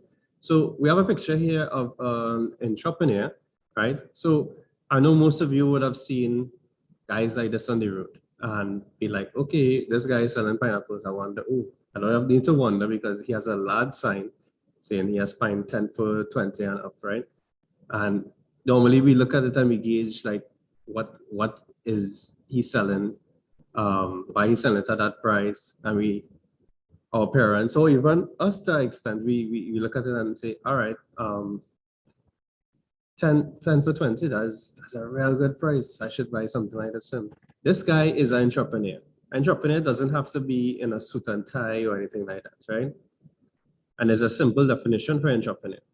So entrepreneur is a person who sets up a business or businesses taking on financial risks in hope of a profit, right? So this guy is an entrepreneur. He most likely he probably has his own estate, or he goes to a friend's estate where he pays him a part of the profit that he makes to pick his fruit, in this case, his pineapple, and he carries on his van, transports for his own self, right? So he's a sole entrepreneur. He works on his own and sets up his table at the side of the highway, at the side of the road where it's really active. People could come and park. It's safe for them to park there, and they could purchase from him. And he uses the profit to put it back into the business and basically have a good life, right? Because at the end of the day, he wants to make a profit. He wants to be making more money than you actually invested into it. Okay, here we have another example of an entrepreneur. So this is an entrepreneur that you'll probably see on beaches, right? See a big sign saying Bacon Shack, right? On Polori and fish and chips as well. So this person is selling food. right? Cook food. She has some preserves on the front of her table as well. And she's also an entrepreneur, or he, or maybe it's more than one person in there, right? You can't actually say exactly who it is. So they might have one main entrepreneur here, and they hire workers to do to help out as well. So entrepreneur doesn't have to work on their own. They could hire workers, could be family, friends, anything like that, right? Just was still selling bacon shop. But if you look to the background, you'll actually see a field. Now, bacon shack is something you usually get where? At the beach, right? You go to the beaches and it has like the staple diet if you have to buy food when you go to the beach. Bacon shack is what you usually get. But this person decided, hey, maybe there's an opportunity for me to sell bacon shack. Nobody else is selling. Other people are selling fries, you know, they're selling burgers and all kind of different things like doubles and so on. This little person decided to set up in a savannah or that kind of area to sell their food, right? So she saw opportunity to create, to be able to sell her food in this area, right? Now she's selling other things as well. She probably started off selling bacon shack, or she probably started off selling preserves, as you can see by the jars in front. And she'd expand the business. Eventually she'll move on to a food truck, or she'll actually might, luckily enough, if she has make a lot of profit, she could invest it into a restaurant. Okay. So right now we don't have the entrepreneur in this picture, but in this picture, what we have here is some woodworked utensils, right? These utensils, they will be looking like, okay, so why would we use wooden utensils? These particular wooden utensils are artisan utensils. That means they're made from different types of wood that are combined together to make it look really nice, or as we like to say, aesthetically pleasing, right? So there are a range of things there. There are spoons, there are waiters, saucers, bowls, all different kinds of things, right? You usually find these types of entrepreneurs at something called upmarkets, which is like these pop-up markets that people go and sell to, right? So you're seeing a mortar and pestle as well, different sizes, even seen cups as well. Now, we have metal spoons, right? Most of us have metal spoons for cooking and these kind of things. Why would you want to use something like that? Well, in two cases, you can actually use this as to give somebody. So say you have a family friend who's returning from a trip away, or maybe there's a person in your family, or even a friend that you know is into these kind of collectibles, right? Because you could use this as a display as well, as a decorative piece. But you could actually use the wooden spoons onto something called non-stick pots. Non-stick pots or non-stick frying pans and these kind of things usually don't stick, the food doesn't stick when you're cooking in it, right? However, when you tend to use metal utensils, it tends to scratch that non-stick layer. So it has a layer on it that avoids the food from sticking to the pot. And when you use a metal spoon or metal utensil with it, it usually scratches it and it kind of degrades or takes off that layer. So that's why some people tend to use wooden spoons. Wooden spoons wouldn't hamper or endanger or you know, mess up the non-stick feature of those pots. So that's why you will use something like that, right? If you look closely, I don't know if you all can see it, right? Let me just use my pointer here. All right, if you look closely there, you'll actually see these little white tags. Those little white tags basically have the prices on them, right? And you don't have to guess. Somebody could be there, one person could be there, just basically selling it, right? And you don't have to guess what's the price of this or inquire about the price. In this case, the price is on display and you know how to get it. So this person is an entrepreneur. They probably did this on their own, utilizing a skill or using a skill of being able to woodwork or work, you know, different things. They're even, I think that there's a swizzle stick I see in the corner there, right? Even things like that. So they put in their craft or their skill to use, right? So entrepreneurship. Right, so entrepreneurship is the practice of converting ideas into something profitable. Okay, so again, we'll analyze the picture. Now it looks like something you see a lot of in Trinidad, right? There are a lot of these pop-up car washes as be under a tent, or is, you know, usually be like in a warehouse setting, or even in some people's garages, right? Now, it has so much people doing it, right? So much young people doing these car washes. You might think, why would you want to do that? Because it has so much competition. Why would you want to open a car wash, right? Well, it's a relatively easy job in terms of it doesn't take a lot of book sense to really get into it, right? As you would want to use, right? It's a matter of a skill and being able to clean something thoroughly and properly, right? But this guy in the picture, right? If you see what's in his hand there, right? He's actually using a pressure washer. That pressure washer is giving you this foam material over the car here. So he actually think of the idea and was thinking to himself, oh, so okay, all right. This guy down the street does wash cars, but I'm going to take it and I'm going to take it a little further and I'm going to innovate on that, right? What can I use? Hey, what if I combine a pressure washer and maybe some kind of, well, the soap or the soap-based detergent that cleans cars. When he does that and he's able to clean this car, he actually has an advantage, right? Now, what he did there was innovate on an idea already, right? He innovates or he repurposed an idea that already existed and improved on it. By innovating on this idea, right, he could actually wash cars faster than the guy down the street. Okay, so he's making his business a lot more efficient, right? And people will be like, this guy doing it in like record time. Why are we bothered with the guy down the street when this guy doing it faster and doing an even better job? You know, I don't have to be waiting hours for my car or so long, right? So this is an entrepreneur as well, and he is using his innovation and innovative technique to in his business. All right, let's come down to the definition of technopreneurship. All right, so simply put, the use of technology to do something new or innovate, like I mentioned before, on something that already exists. To create a product or service with the aim of making a profit, right? So in the last slide, we saw a guy washing a car. Now that wasn't a product that he was selling, right? Unlike the people who were selling the wooden pieces, the artisan pieces, or even the food stuff like the pineapples and stuff. Now they didn't create the pine, but they harvested, they planted it and these kind of things, right? He created a service. So would he qualify as a tech entrepreneur or a technopreneur?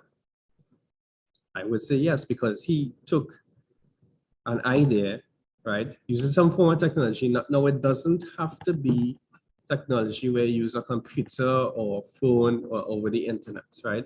It's a form of technology. By using that power washer, he was able to become a technopreneur because he uses a form of technology to innovate and improve on an existing idea, right? So if you look at the picture there, you have this lady here, right? So she has a business idea and she wants to combine these two things here. This here is something we have at the Science Center, at the Fab Lab. It's called a 3D printer. What this does, right? It takes your ideas that you design or you draw on a computer, right? So if I say I want to design a new toy or a new model or even a phone case, right? I could draw that phone case with the dimensions on probably a software called AutoCAD and then be able to print this 3-dimensional, right? So it'll come out exactly how you want it with all the dimensions from the 3D printer. Okay. And you can see the picture there where on top of that, where you're seeing a cell phone. So that's where they're using technology. So you can use the technology to create the drawing, to edit the drawing or anything like that. Okay, so that's the definition of technopreneurship. Great, so let's look at some examples. Right, that first one there, I know you all know this brand, right? That logo, is Facebook. Now, Facebook was actually an idea from a guy called Mark Zuckerberg. Again, some other people, but he's the main person that actually coded and created the brand, right? So Mark Zuckerberg came up with the idea while he was going university on a ways to connect with other people in other universities and with people on his campus rather than have to phone them. A way to kind of like, you all will know about these things when you go secondary school, something called a yearbook, right? Where you could see someone's face and they usually have information about them, and you could, it was a means to keep in contact with them. That's how Facebook was created, right? Now that right there is technopreneurship as well.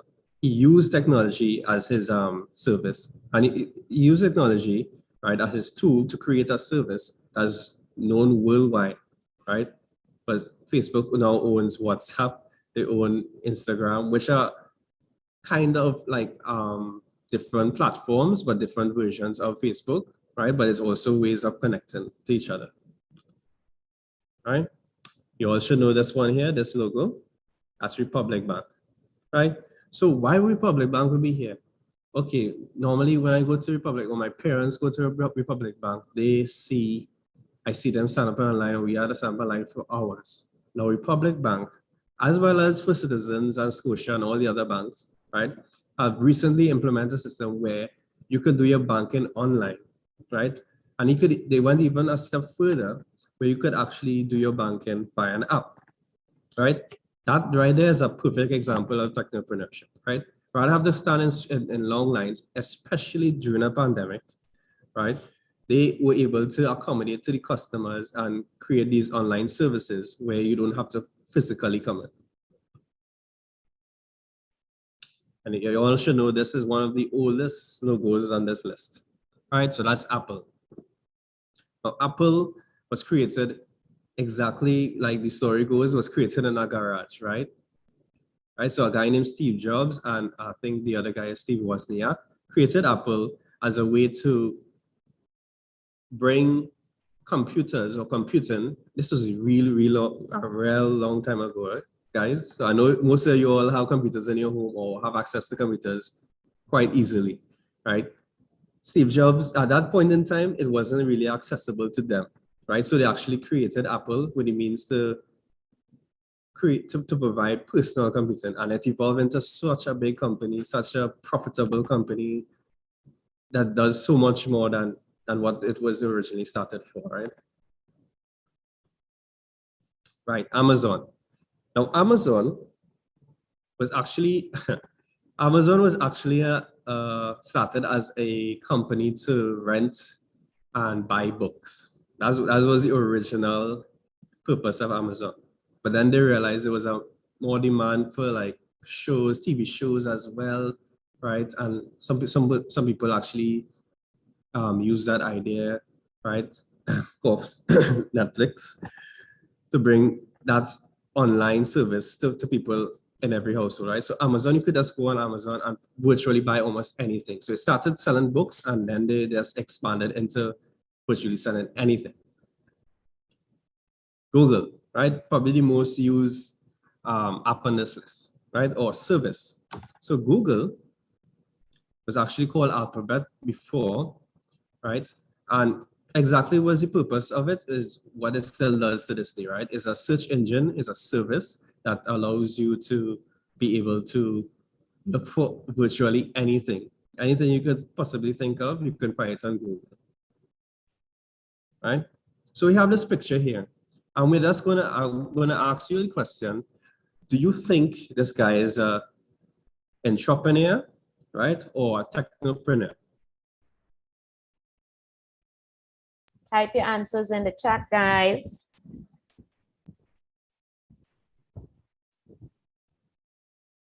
Right, so look at the picture carefully. Look at all the signs, right? You've seen Ali's doubles, only $5.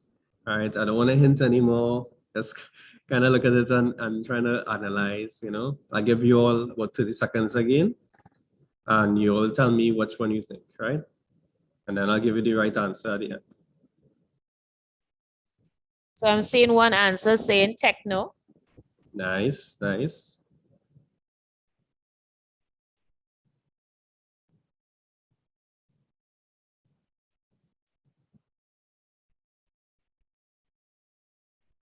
Okay, so the answer, right, is actually he's a technopreneur.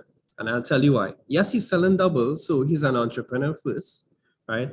But he's a technopreneur because if you see this little part here, payment via links available, right?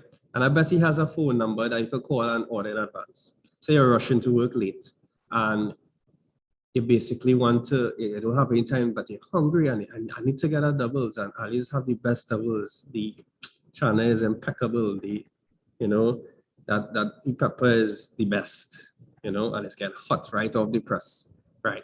So I go to Ali's doubles and Ali's doubles have this long line because everybody feel like that. Everybody thinks that, okay, he really has the best doubles, right? How could I, you know, and I'm running late. Well, how could I overcome that? And then now I forgot to go in the bank last night or the day before. So I have no money on me, but I have my bank card. I could call Ali, right? And put my order in. Then I could just come pick it up. He has my order already packaged out. I just have to swipe my card and I'm on my way. Right? He used technology to his advantage. He introduced or innovated and used technology within his business. Right? I put in a links and visa system as well. And even the fact that he could use you could call him in advance to do that. He's actually a technopreneur. Right. So this is just a small part, right? So since there's a career fair, I decided to include this, right? There are many careers in technology, especially for the 21st century. Most, that is a great percentage, is based in coding, which is the ability, and what is coding? Code is the ability to write or understand code or instruct program machines to do specific tasks, right? All these careers you see in there, right, involve some type of coding, right, to write a function. So this is my advice to you at this stage, even though you're in standard 4 and standard 5, get into coding. Get into some sort of coding. It might sound like really difficult and be like, I don't want to learn how to do this, right? And that's your choice. That's perfectly fine. But coding is basically how the world is run now. People using Facebook, it's coding. Instagram, coding. All these apps that we use, TikTok, all these things use coding in some way, right? Every time you text on your phone and you send a text message or a WhatsApp message to somebody else, that's coding, right? This is a different form of coding, right? So there are robotics engineers, software engineers, programmers, app builders, controls engineers. Those are the engineers that get paid quite a good bit, right, to work in like industries and stuff like that. Game designers, they get paid a lot, right, to create some of the games like Far Cry and all those other games that have out there, Mortal Kombat, these kind of things. Computer engineers, right, or technicians, right, aerospace engineer. If you want to work for NASA, this is very vital. A web developer, if you want to create websites for people and create that as a service to sell, right, this is really important, right? So coding is a vital and is a very important tool to start off with. Now, I know you may be thinking, but so you talk about coding. How could I learn coding? And then leave you out, right? I don't want to leave you going empty-handed with anything here. Okay. So these are just some of the coding apps and platforms you could use to learn coding on your own time. There are instructions, there are things you can learn from it. So let's leave this up a little bit if you want to take a picture of it, or if you want to just look at maybe write down a couple of these, which you could find on different platforms like on Android. Most of them are Android based and some of them are found on computers as well, right? And then have these platforms here, right? Now, not all of them will be free, but most of them are. Okay, so there's Enki, Code Hub, Programming Hub, Grasshopper, Encode. Mimo is a very good one. Lightbot is actually teaching you coding as a game, and you could download it for your Android phone.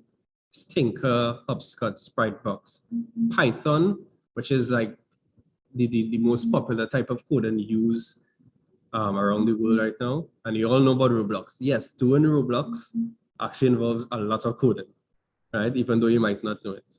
Right? Some of you might know about Roblox, right? So you could feel free to visit them on your own time, right? There's Khan Academy. I think that one is free for most of the small courses. So when you may be at home and you might be bored and you have an interest in coding, you can use these platforms and you could use these coding apps found on the internet to practice, to learn, to even teach. Right? You can teach your brothers, your sisters, cousins. You can teach miss or sir, right? Teachers don't get vexed with me, right? That thing or two, right? About coding. Okay, so now going to the other slide. Right, so back to technopreneurship, right? One major part of it, or one important part of it is idea generation, right? And within idea generation, right, we have something called brainstorming. What is brainstorming? In brainstorming, you want to go for these attributes or these things, these particular things, right? So in brainstorming, you sit down, you group together, maybe you have friends or even family that has similar interests to you, right? About one particular thing, right? So you share your idea with them once you trust them, right? And some of the things you want to do is go for quantity, right? You don't need that negative criticism. Now, constructive criticism could also ground you in a way that or allow you to understand, hey, I have this great grand idea, but is it practical or will it work for the real world, right? It might be even an unusual idea, so welcome that as well, right? And you combine, refine different ideas from your peers, from your friends, from your family, people you trust, and you just improve on it, right? On that idea. Part of the brainstorming process is something called Scamper. So we use Scamper acronym as a means to fine-tune our potential ideas. That is very useful to within the brainstorming process, right? So Scamper simply stands for substitute, combine, adapt, modify, put to another use, eliminate, and reverse, right? So this applies to a product or a service, right? It works for both of them. Excuse me. Right, so you could substitute one idea for the other. You could combine two ideas. You can make it adapt for something that will work within the real world, within that somebody doesn't have, right? You can modify that idea, or you could find another use for it, right? You can eliminate the ideas that doesn't work and filter down or make things a lot easier for yourself. And if that doesn't work, you reverse and you start right back over until you refine and you have a good product or you have a good service to offer as your company. Right, so this is a mind map, and a mind map, just like I explained there, is just a visual or a picture to represent what I was talking about, right? You have all these ideas and they encompass or they have all these different parts of it. So you're seeing like a shopping cart, there's a phone location, right? There's time, there's like these things like advertising, all these things go into the idea, and all these things you have to consider when you're creating that idea for your service or your product, right? And it goes into that main mind map. Okay. Another thing you want to do is add value to your product or your service. Like the guy with the car wash, right? He added value by having that efficient way of car washing. Or the guy with the doubles, he added value by introducing another way to pay for doubles, right? So we have two brands here, and I know you can't answer right now, but I would like to know your opinion. Are you a KFC person or a Castle person, or don't you like either one? Because they're very similar. KFC and Castle are very similar. KFC is obviously the bigger brand, right? It's internationally, no, it's actually an international brand that came down to here, to Trinidad and Tobago. And KFC, you would think is the more dominant brand. Why would you come with Royal Castle? No, Royal Castle use the fact that it's locally made, right? It's locally owned, is locally produced, right, for their advantage. So each one of them add different values to them, right? So for KFC, during the lentil season, they may have had actually no, for the carnival season, they have something called popcorn chicken, and that was a big seller in Trinidad. So carnival, they kind of expected popcorn chicken. I think now we could get it all the time. Where we were at Castle, they were like, okay, so Lent comes around. A lot of people fast on meat. Let's create a veggie patty, or let's create a veggie burger, right? Or a veggie meal, right? When Royal Castle added value to something that they had already, and they made it adaptable. They modified it. They created that thing that KFC didn't do, and then KFC would have seen that, and they would have kind of worked off the same thing where they create a veggie patty or vegetable burger as well, right? But each one of them have different values they add to them, right? I personally prefer Royal Castle because Royal Castle fries are way better, right? The chicken, not so much. The KFC though, if there's no Royal Castle, I guess I'll have to eat KFC, but I'm a Royal Castle person. Right, so here's another example. So this is just a this is just to compare two heroes, right? So you see an Iron Man here, right? And then we see Batman and the right there. People may think, okay, they're real different though, but they're very similar. And what do they do? They're both heroes. So their job or their career in this case is to serve and to save mankind, right? So Batman fights in the darkness of the night, and he fights using his wits, his smarts, his money as well, right, to create these gadgets and different things that he uses to fight crime. But he's more of a brawler, or somebody who uses his ability to do all these different types of martial arts to his advantage. Where Iron Man, right, he's a rich guy, he's a very intelligent, he's very smart. Just like Batman, he's a billionaire, but he creates suits that will allow him to behave like a superhero, or will make him in fact a superhero, right? So both of them, they added value. They both added value to their career or their job, which is in this case. Now they're different, but they're very similar because they're both rich guys. They're both geniuses, right? And they both use their money for good. Okay, so that's to show you a difference with Marvel and DC, or with Iron Man and Batman. I'm kind of on the middle of them, but I'll kind of lean more to Iron Man. That's just my preference, right? I don't know what's yours. Feel free to place it in the comments. Right. So we have a short video, and this video is just to you to think about the fact of how you add value to a product, right? I won't give you any context of the video, and let's play it, and then you will tell me what you think about the video after.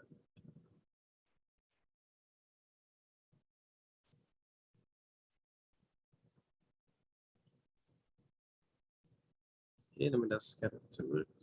For those fortunate few who do not know, pet rocks have been adopted and pampered by owners who claim stones are cleaner, quieter, easier to care for than other pets, and less likely to run away, die, or multiply.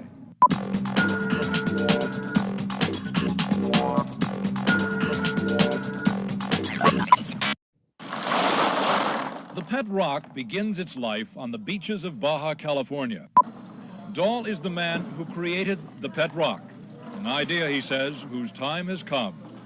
It's been incredible. We mailed our first pet rocks to the stores October 1st, and by Christmas we'll have sold well over 1 million units. That kind of stuff just doesn't happen. But on the declining curve, we'll probably sell another 1 million or 2.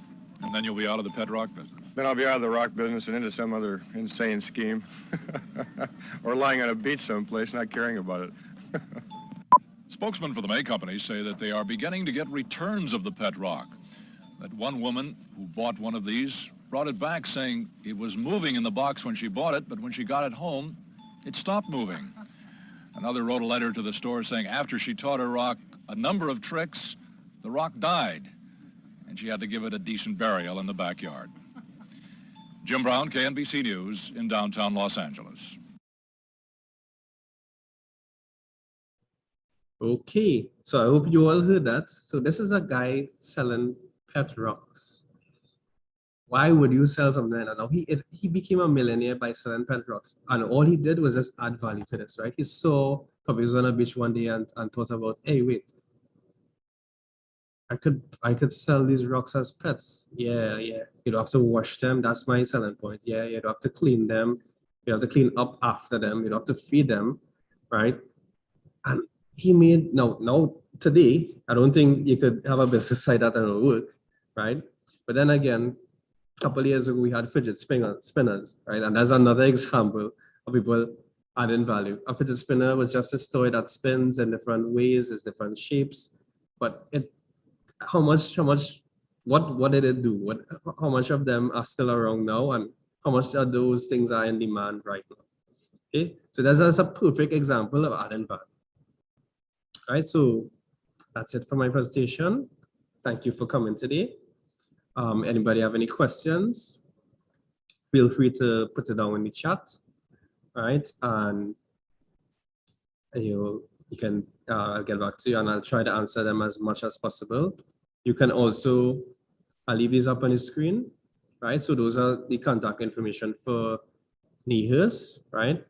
So this is for the marketing team. If in case you want like our virtual tours or virtual workshops and stuff like that on science, there's stuff on robotics, there's stuff on different aspects of science, like I mentioned, and a range of other things, right? If you go on the website, our NIHUS website, you can contact us via phone there. There's also something called a Fab Lab within us, within our organization, where we, like I mentioned before, so where we spoke about the 3D printer, we do 3D printing, we do different services, we teach electronic workshops, we have robotics workshops as well, you know, a range of things we could offer you at NIHUS. Okay, so thank you for coming today, and I'm looking forward to your questions. Thank you, Mr. Holloway, for such a wonderful presentation. I found it very interesting. I'm sure the students did as well. We have one question up. Okay. Someone is asking, can we visit? Given the, okay, I can't answer that right now, given the current state of the country in terms of the pandemic restrictions, right? But we should be doing virtual tours soon. So that's actually a way to visit, right? You'll have to be to visit us virtually. Now, when we open back up or things are open back to the public, yeah, you could, for sure you could visit. You book, your school could book the field trips and stuff like that and come right to the science center, right? We're located on the highway close to Davide, right? Which is kind of, well, I would say relatively close to Arima, right? Or closer to Maloney side, right? Where the science center, there's only one science center in all of Trinidad and Tobago. So, right, we are easy to find, right? So you could come and visit us on a little field trip. You could come to the robotics lab, the fab lab, you come to the science lab as well, the demonstrations, there's a techno theater. There's so much things you could do here, so much. Someone just asked, do you enjoy being a technician? Oh yeah. I'll tell you why in a real easy explanation, easy phrase, right? I get to play with technology, right? I work within the Fab Lab as well and within the robotics lab, which is part of the Fab Lab. So we get to program and, for better choice of words, yes, play with robotics, right? We actually program robots, we actually build, design, and teach robotics to students like you. So yeah, it is enjoyable. It is joyful, right? And I do enjoy doing it.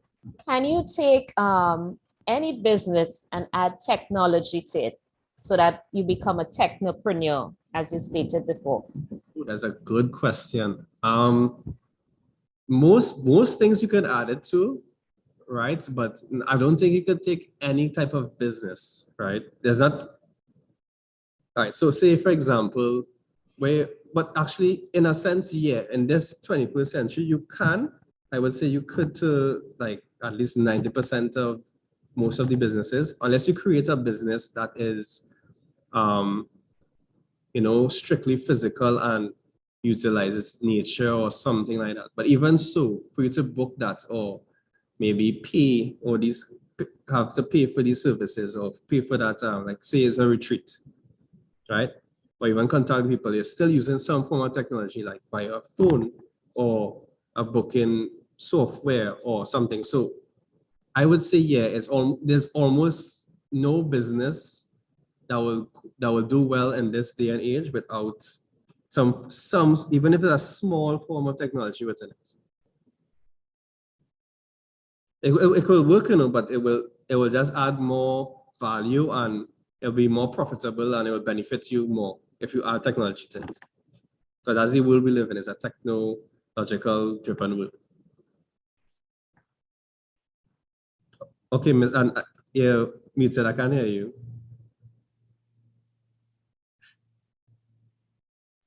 We have some questions coming in from the chat. I'm sorry about that. What is Okay, your favorite part of your job? What is the favorite part of your job? I would say when we get new robotic devices to use, right? So years ago, one highlight for me was, and I mean years ago, was to use drones, right? To actually fly drones. Prior to that, a lot of people didn't know about drones or didn't use them. Nowadays, almost every household, I wouldn't say every household, but a lot of people own drones, right? And they use it for like photography, they use it for surveillance, right? In Trinidad, I'm talking about. So for me, that was one of the a real memorable part of my job, having to fly the drone. Yeah. Great. Someone also asks, what are the advantages and disadvantages of being a technician? Okay, so I will start with the advantages. The advantages is you get to explore different types of technology. You get to learn about those types of technology, even if it's self-taught, even if it's within a workshop setting or in a school. So you educate and you learn more. You grab more information. Right? You improve your skill or your skill set. Right? That's one of the advantages, I would say. And one of the disadvantages is sometimes as a technician, a lot of the technologies you work with are expensive, right? So there's always a risk of using that technology for the first time and maybe messing it up. Okay, maybe, and you don't want to be responsible for that. Okay, you don't want to be, okay, well, I'm using this robot, but oh, I broke the arm off and it's really expensive to replace or almost impossible. So that's one of the disadvantages, I would say, is the risk. There's always a risk in dealing with new types of technology. Great. Someone is asking, do you consider it to be a difficult career with technology changing every day? It's a good question. There are difficulties, but it's all about your mindset. It's all about, your end goal. What do you want to achieve? The fact that within our job, we are lucky enough to be able to use or utilize or experience new types of technology, right? But it is the difficult way, there's a difficult aspect to it of having to learn that new type of technology and the time it may take, and then having to understand how it works, how it will improve in the real world, how we could apply it and what we could use it for, and then trying to learn everything within a short space of time. So that difficulty is really in your mindset, is really in your ability to learn, right? And that's what we go to school for. We go to school to learn all these subjects, which will be beneficial to us at the end of our school time, right? When we become adults, we're going to be using math almost any day without even recognizing. You're going to be using English because you use English right now, right, for communication. So it's just a matter of educating and having the patience with yourself to learn through those difficult phases of learning new technology. Thank you for adding that bit about the qualification, I guess, as it pertains to primary school at this level. But generally, what are the basic requirements for a technician? And then how long would you have been a technician? I have been a technician for about, I kind of lose some years there, more than 10 years, right? For more than 10 years, as best as I could remember, right? And what was the other question? How long I've been a technician? What are some of the requirements? Okay, what are the basic requirements? Yeah. Right, math for sure. Math is very important because a lot of things with coding is done using math, right? English is a definite. You need English to understand the different types of coding languages, right? Or programming languages, as we like to call them. You definitely need a form of science. For me, it was physics and mechanical technology, right? Those are really important because I did electrical engineering as well. So understanding electronics and electrical technology is very important. But as later on, after you do secondary and you go to tertiary and you go to university and all these things you educate yourself on. But the base stuff is math, science, and English. Must have those. Great. Final question. Someone wants to know, what programming language do you use? That's a question coming from the chat. Right. It depends on the application. So we have this giant, it's a giant robot. I would say a giant robot because he's a little taller than me, right? Called Baxter. He has 2 large robotic arms and he uses Python. So that's one of the languages we use. We use something called C++, right?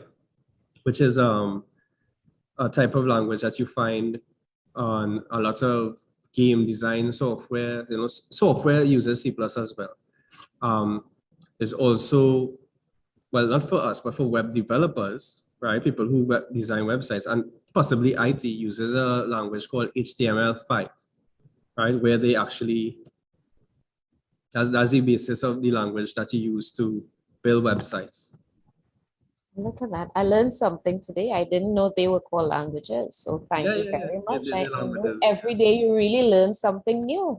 When I see HTML file, I'm like, why can't I save this video well? They were like, HTML. Exactly, it wasn't supported and stuff like that.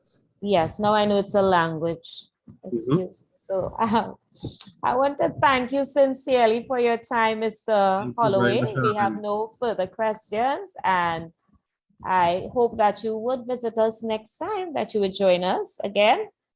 You have been very informative, educational. Students, please take note at the end of this session. Remember I said that you would discover new careers? Take notes. So I want to thank you again, not only for sharing your career, but also enlightening us on the variety of careers that exist within NEHUS and within this technological field. So thank you very much. Thanks for having me. And enjoy the rest of your afternoon. You too. You may go backstage. Thank you. All right, bye. All right, guys. Bye. Enjoy your day and be safe.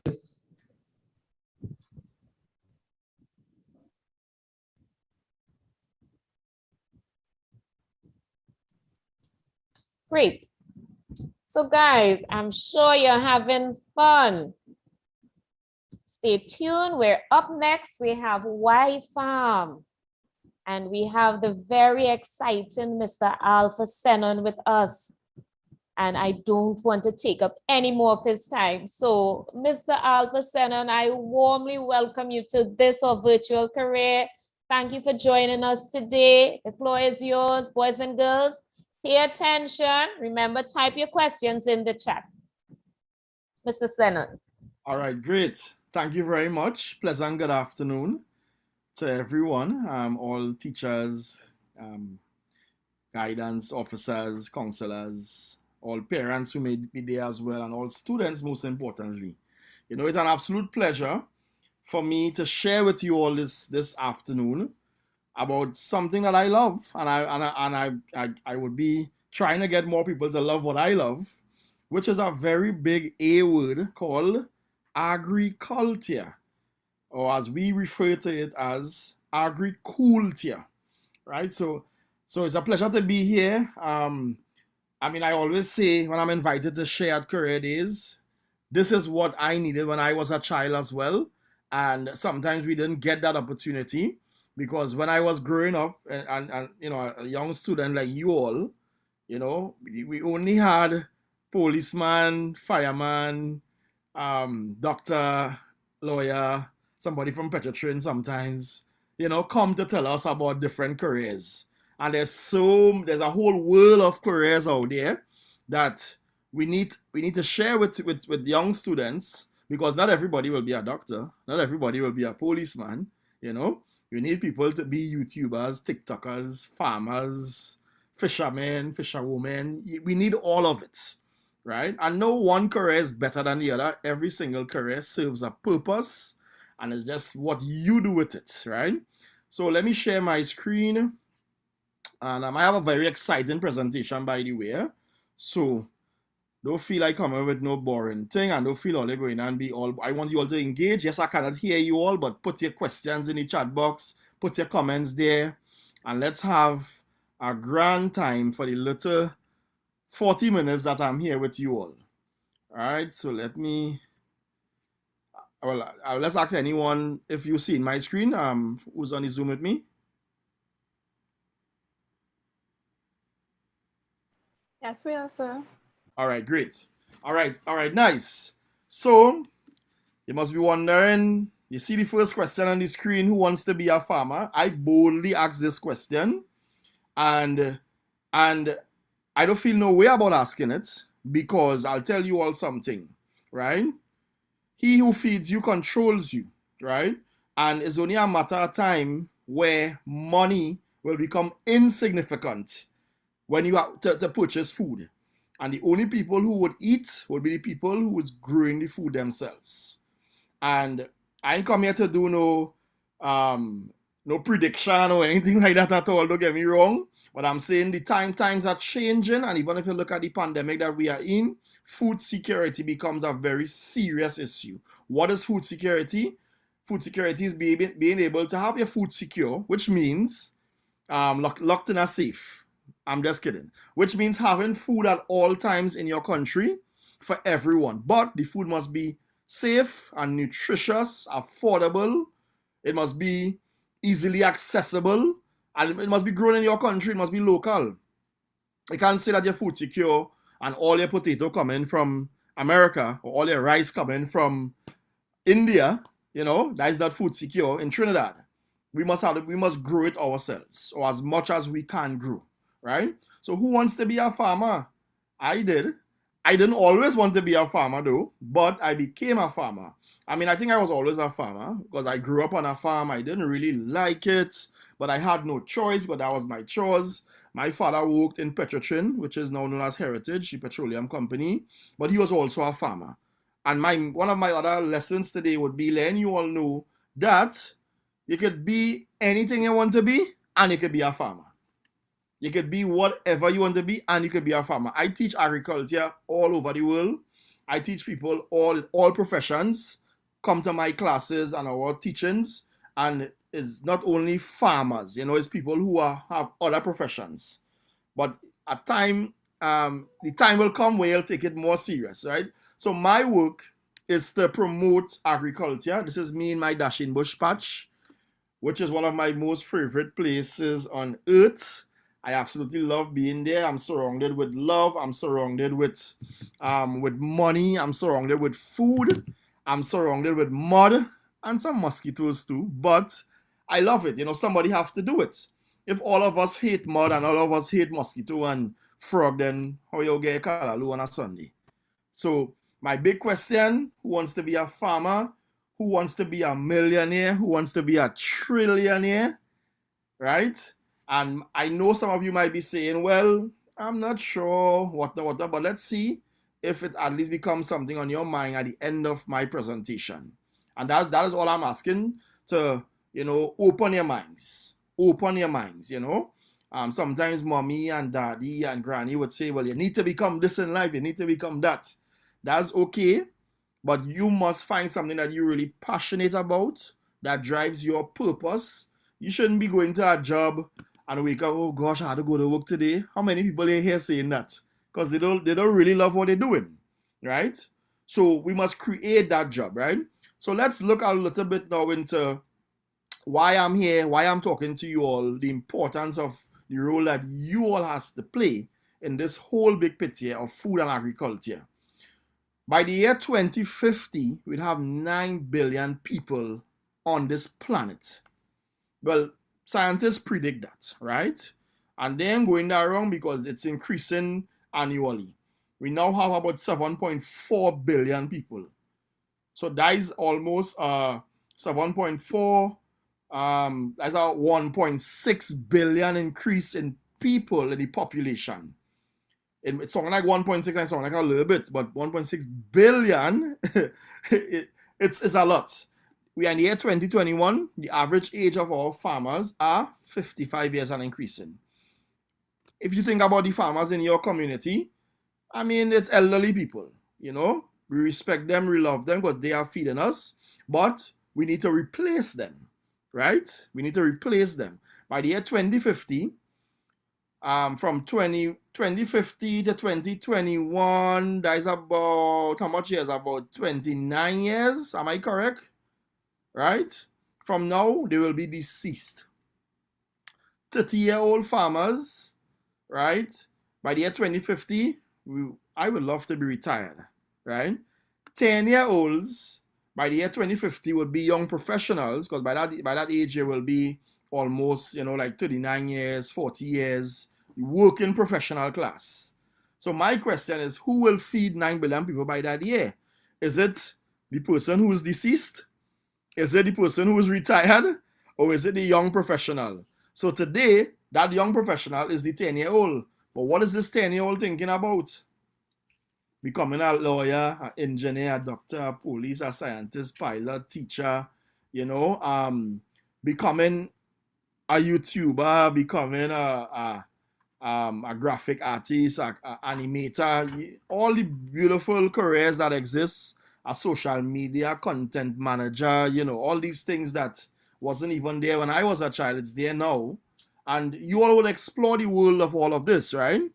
But studies have shown that there's a drastic decline in youth in agriculture, right? Because audience, nobody is studying that. And I'm sure if I'm to ask, if we have, I'm not sure what is the number of students who's here today listening. If I'm to ask all of you, right? Let's say we have 1,000 people listening today. If I'm to ask all of you, what do you all want to be when you grow up? I could give a rough average. I would have about 50 of you would say farmers. Everybody else would have something else, which is no problem. Which is no problem. But then I would ask, if you all made up the population of Trinidad, who would feed you all by the year 2050? When you all grow up, all the farmers deceased, whatever, there's nobody else. Who would feed you all? And I often hear people say, well, we go eat KFC, we go eat McDonald's. Where you getting chicken from? Where you getting the flour from to make the bread, to make the burger? Where you getting the potato from for the fries? Tomato from to make the ketchup? And the list goes on. So my dear friends, the reason why we need to study agriculture. Oh, and some of you might be saying, what do you mean by study agriculture? I could go and study that. That is the study to become a farmer. I mean, the answer to that is no, you don't have to study to become a farmer. But that's as anything else, you know. Some people just build houses, they don't study that. But some of them just go and study architecture, you know. Some people just be, I would say, bush doctor. They really study, but some people just go and study medicine, right? So in anything else, there's a field of study. And yes, we transform agriculture to agriculture, making sure it's cool, that young people could start to think about agriculture. I graduated from the University of the West Indies. I'm still studying my MPhil, Masters in Philosophy and Agricultural Extension there, right? So it's a field of study that you could go as far as becoming a doctor in agriculture as well to getting your PhD, right? And of course, that's along the education line, but with proper education and training, of course, it can't go wrong, right? So what we do, what is my life's mission is to develop agricultural, educational, entertainment strategies using comic books and coloring books and poetry, multimedia and, you know, videos. And I might show you all a video today, right? Making sure it's creative and convenient, you know, that you know, you look at agriculture in a very attractive way. And of course, we must talk about making sure it makes sense. Because I know you young people today, you know, you're about the dollars. You're about the dollars and cents, which I can't give you wrong because, you know, you want to set up a nice livelihood and whatnot. But agriculture can be very profitable as well if you are well trained, well educated, and you know what you're doing and you're doing something innovative. So what did my company do? What did my mission? My mission is that we realize that there must be an adventure to encourage youth in agriculture, starting with a main character that's branded as the world's most powerful food provider. Ladies and gentlemen, boys and girls, we created Agriman. And Agriman would say this. Agriman is real, by the way. Come on, who started giggling? I could hear all of it here and all there. Agriman would say this. Boys and girls, I'm the Agriman.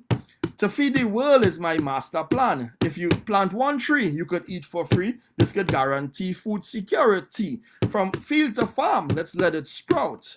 Soon we'll see an end to drought. Once we all grow what we need, soon the whole world we can feed. Man, Agriman, Agriman. Yes, I could sing. I had lyrics. Yes. I hear any audience cheering, going wild. Thank you. All right. So back to business, right? This is real talk. Plant one tree and eat for free. That will guarantee food security. And if there's one thing you have to learn today is that. And I wish somebody could have come on the live right now and say that to me and you would have win yourself a free comic book. But all you can't. And yes, we have the comic books. You might be able to see it clear here because of my background screen, but we have comic books, right? So, and you'll see a little bit about it later. I say it one more time. Maybe the first person to text it out in the chat box, right? And I text it properly, the moderator would see, or whoever is in the back end, and you might win yourself a comic book. We'll figure out how to get it to you. Plant one tree and you'll eat for free. That will guarantee food security. So I want to see somebody text that out, and I'll find out at the ending, right? Now, you always talk about what is the purpose of Agriman. Now, and again, I'm bringing you all into understanding how it is my profession and my career that I created, I would say for myself, came out of agriculture. And that's the thing. We have the ability to be creative. We have the ability to be innovative. We have the ability to control our job. No longer, you know, you have to just grow up. Well, I want to become an accountant, so I'm going and work with that. You could become an accountant and do it in the most creative, innovative way. You could become a lawyer and branch off and do your own new law firm. You could become what you want to become. What is your dream job? If you could think it, then you could do it. And that is my lesson today to you all. Whether you're going to become a farmer or not, and it's to believe in something bigger and that you could do it. I believed in creating a superhero. But guess what? Did I draw the superhero? No, I can't draw. But you have team around you, you have people around you who could help you bring out your ideas and make it a reality, right? And we have people who draw the comics, we have people who write the comics, but it's my idea and it's my creation, and I own Agriman because he was created, by the way, right here in Siparia, in the sandy soil of Siparia, right in South Trinidad. And I know some of you must be saying, well, Agriman is real. I never see he on TV. I never see he in America. No. Right here in Trinidad, we could create as good as and better things than over there and wherever in the world, you know. We have to understand that we have the power to do these things and the power is in your hands, right? But Agriman have a main enemy, and the enemy is called plastic imposter. You know the man who does be giving all their plastic rice and plastic noodles and plastic cabbage and plastic lettuce and thing? Agriman does defeat him, right? So I'll pull up our video. If you feel a lion, I'm going to pull up our video and show you all Agriman defeating the plastic imposter. So dim your lights, grab your popcorn, sit back and relax. This is Trini Hollywood about to go down here.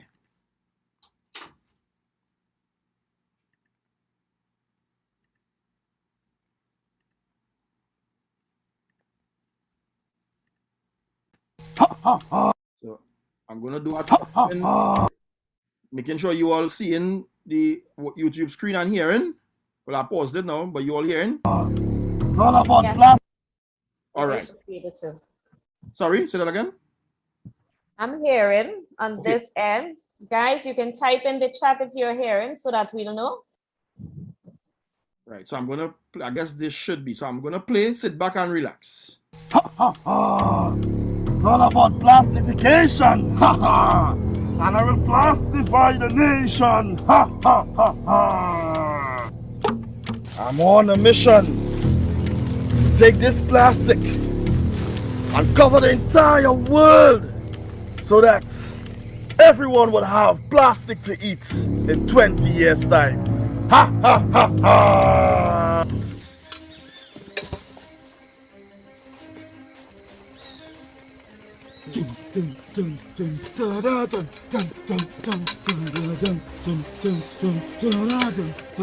White Farm HQ, come in. White Farm HQ, come in. Photosynthesis, do you read me? Tomato Boy, do you read me? Anyone there? Anyone? Can you hear me? Whoa. No one's answering. Running low on energy. Okay.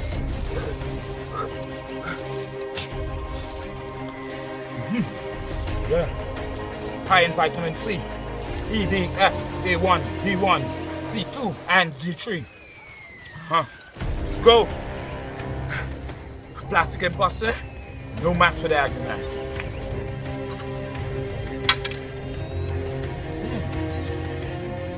Have my ammunition ready.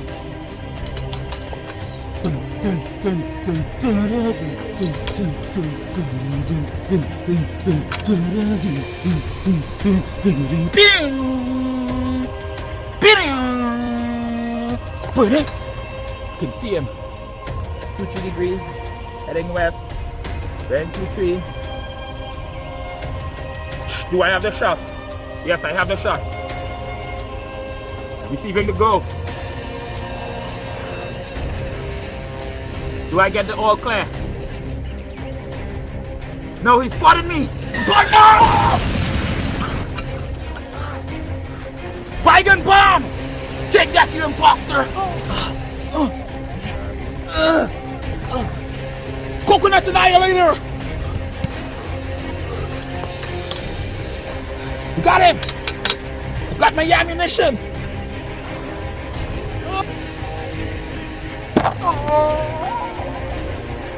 He's down! I repeat, he's down! The plastic imposter is down! We have won the war! Yeah!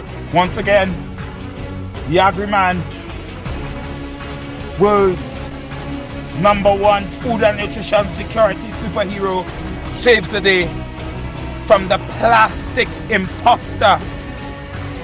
Plastic rice, plastic cabbage was no match for my ammunition and my bygone bombs. Not to mention my plant spotter. Again, Agriman says today, plant one tree, eat for free. Agriman out.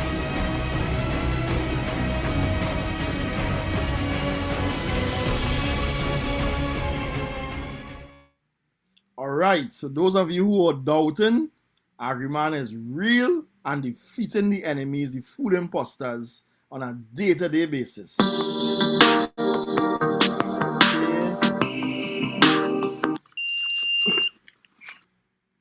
Stop that, guys. So let me get back to sharing my screen again.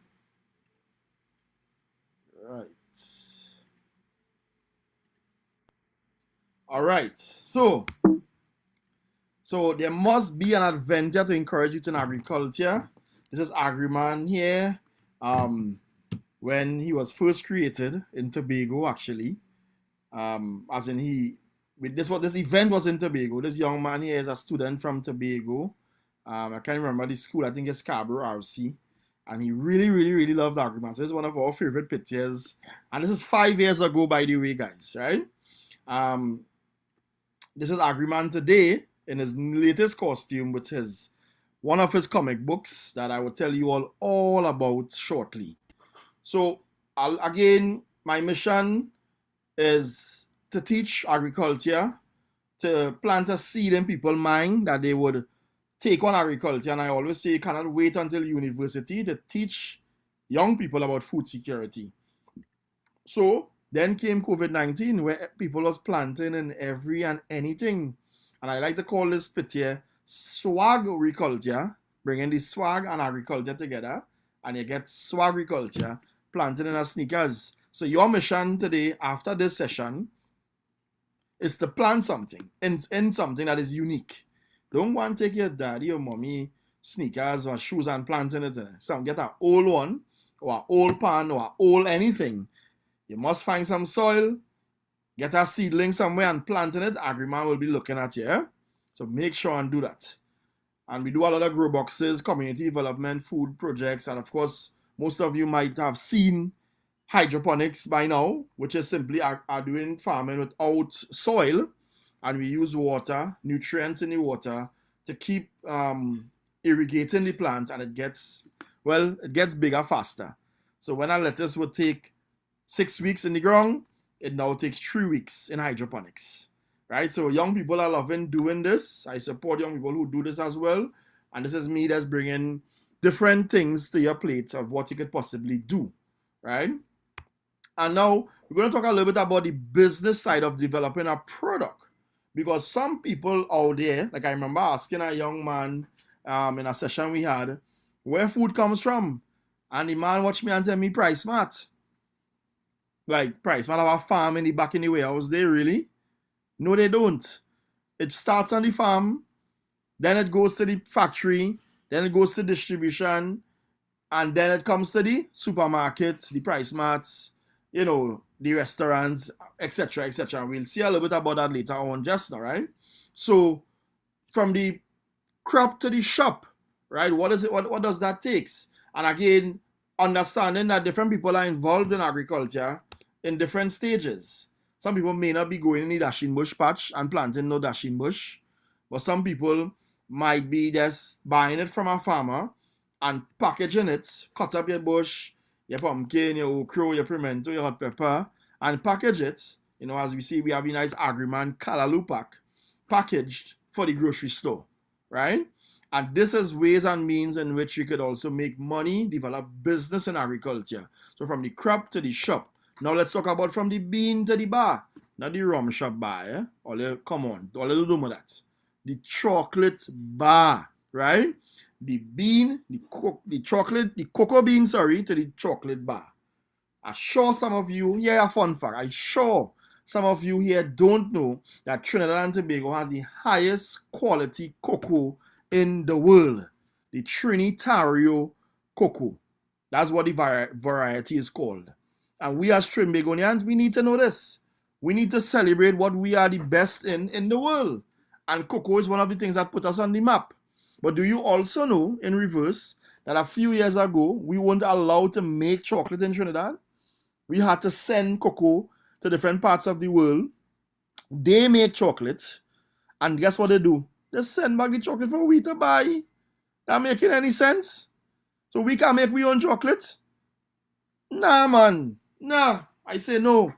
We are the ones that change this. I mean, it changed now where you can make it now, but we must, if we have the best cocoa in the world, we need to have the best chocolate in the world too. So you all need to grow up and make chocolate. As a matter of fact, you don't even need to grow up to make chocolate. You can start making it today. And that's my next lesson as well. You're never too young to do anything, eh? Don't let nobody fool you. I have met 10-year-old CEOs already who's already making $1 million. Why we can't do that as well? Why you all can't do that as well? Develop your business, start to train, start to educate yourself, start to read books, understand, I mean, yes, I'm saying as a child you could play too, but start to look at life, what can I do to contribute to my community and make it a better place, right? From the plant to the pack. So let me see what we had so far. We had from the crop to the shop, from the bean to the bar, from the plant to the pack. I think we are from the mud to the market too. And we are from the seed to the snack. Pimento to pimento powder. Come on, guys, brilliant idea, right? These are the things that are called agri-entrepreneurship, developing products along the agricultural value chain. From the seed to the snack, okra. Yes, some people are saying, okra, igid. No, this product is not our product, but I saw it and I tasted it. It's not the best because it don't have the Trini, Shadow Benny, and we flavor if we make it, but it have good potential. And we want to create a whole line of Agriman snacks for some of the vegetables that all they feel or they don't like out there. When we make things with it and we done, trust me, they go like it. I started with Coraili.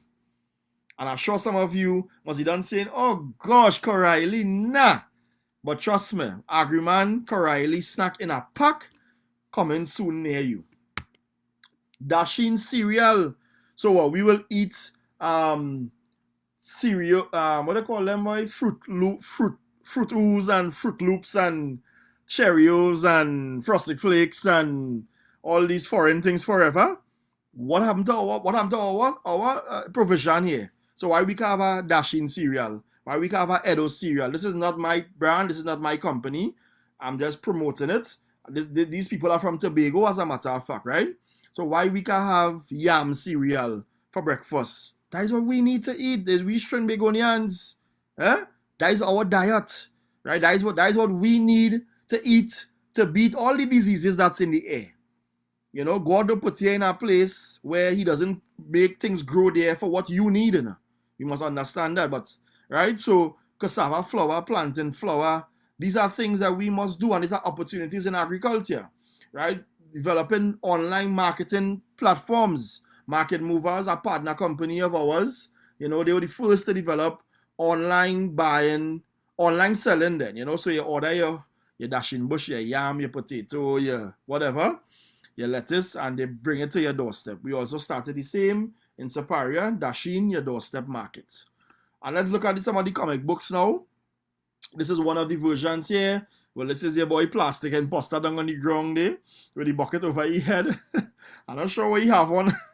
I'm not sure what he wearing below he wears there, but yeah, and Agriman defeated him, you know. This is the beginning, Grandpa's Magic Seed.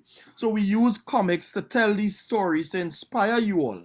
And this is a whole, again, back to the reality of why I'm talking to you all. This is a whole profession that I created, right? This is a whole line of innovation that I created, and this is my daytime job. And I wouldn't have it any other way. I mean, I start my mornings on the farm, delivering food to Marcy stores, produce, and I come and I teach, I do meetings, I travel, I talk. Well, traveling slowed down, of course, with COVID, but everywhere in the world we have gone promoting agriculture. This is AgriBots, right? AgriBots is, promoting digital agriculture education. Agriman had a mission, and he needed someone on his team. There was an intruder, and he needed someone to really help fight off the intruder using surveillance technology and drones and pH meters and soil testers, etc. Right? So, loading AgriBot. This is my favorite issue of all time, the outbreak. So guys, I'm here, and I have to make mention to you all, just in case you missed it, that you must be saying, well, wait, this man come here to tell me about agriculture, or he telling me about animation and comic books. Like, what are you really doing? What are you talking about? I want you to put it into perspective. You all are young, you all are smart, you all are creators, by the way. Trinidad and Tobago, we are some of the most creative people in the world. And again, I ain't saying that, they're saying now in Trinidad and saying that I have traveled the world, so I know our creativity level is up there. They can't beat us when it comes to that, right? And we have the ability, so yes, it's agriculture, but using comic books and superheroes to promote agriculture, to promote healthy eating, to promote plant one tree and eat for free, to tell you be responsible. Hey, I ain't say responsible. I said to tell you all to be rice-sponsible. Don't waste 1 grain of rice. And the next time you get box lunch, well, I don't know if always get box lunch now, not really in school, but sorry to say that, I know some of you might start to cry because you're missing the box lunch. I just miss it too, because I just go to schools and get box lunch as well too when I go to school and teach. I mean, one of the things that I'm missing right now, if we had a career day and I was in your school, I would have been eating about $2 lunch. I don't know when we would start back, but anyhow, that is another topic, right? Don't waste a grain of rice in the people box lunch, please. Thank you very much. Be responsible. And the other thing is to be courageous as well, too. May I tell you courageous, you know? Courageous. I know the Wally now go on and somehow I don't understand that, right? But anyway, this is my favorite episode. Photosynthesis sister. Yeah, photosynthesis. Who? Photosynthesis sister. A 10-year-old person came up with this name in a workshop that we did. Photosynthesis sister. And, well, of course, you need to buy this comic book to know what this whole issue is about. I ain't going to say no more. Right? So, who would like Agriman to have his own app? Let me hear. Well, I'm sure some of you must be saying yes, hopefully. Right? But I would have shown you all our video, but I know we run out of time. But Agriman app is already out there on the Play Store. Grow Garden App Initiative. On the Play Store for Androids. It's there. And, don't ask me what Agriman app going and do. What you feel he will teach? He will teach in football or basketball? Of course, he teaching agriculture, how to grow food, how to sell food, how to market food, how to eat a healthy meal, a healthy plate of food, etc., etc. So it's very, very interesting. Let's quickly talk about the food value chain as my time is running out, right? Before we talk about going from the what? I wish all I could have helped. From the crop to the what?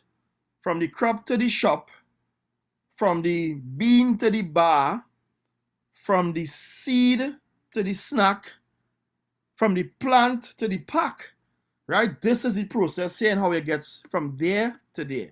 Starting with your seed, your input, which is fertilizers, all the things that you need for a farm. Then it gets to the farm where you have a farmer. Of course, somebody must grow the food. You can't just expect a field of tomatoes to happen to bear. No, you have to grow it.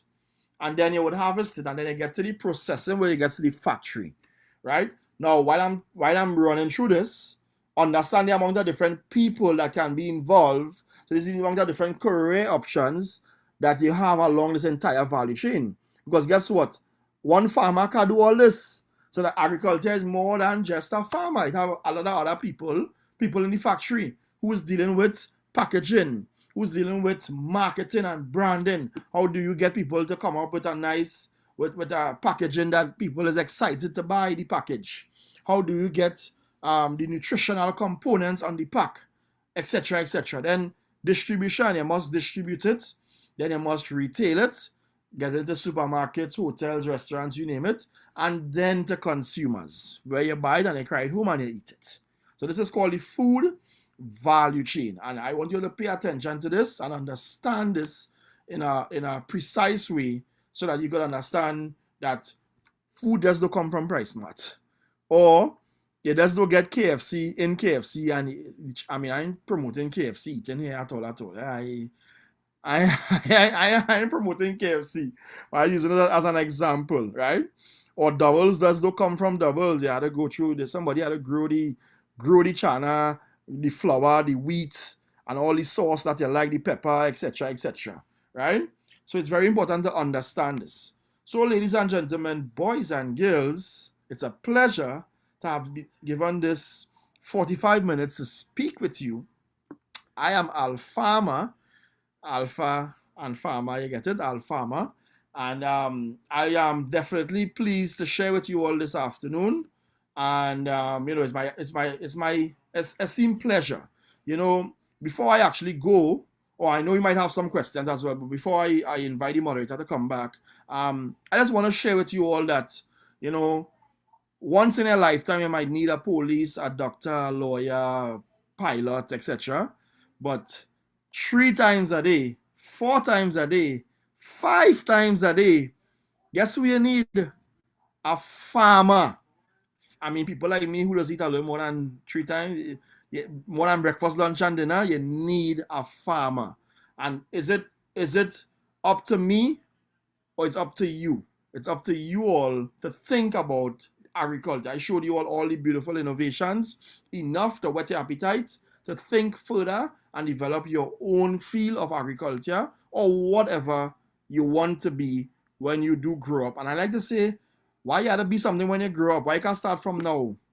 Think about that as well too. I don't think you had to wait to become a doctor. You could start from now. Don't go on and dig up your baby sister or nothing like that. But start embodying what you want to be from now.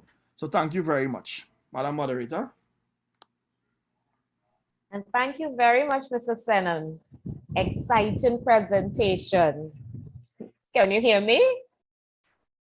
Yes, thank you very much. Exciting presentation. I really enjoy that presentation. I'm glad that you spoke about all the careers within the field of agriculture.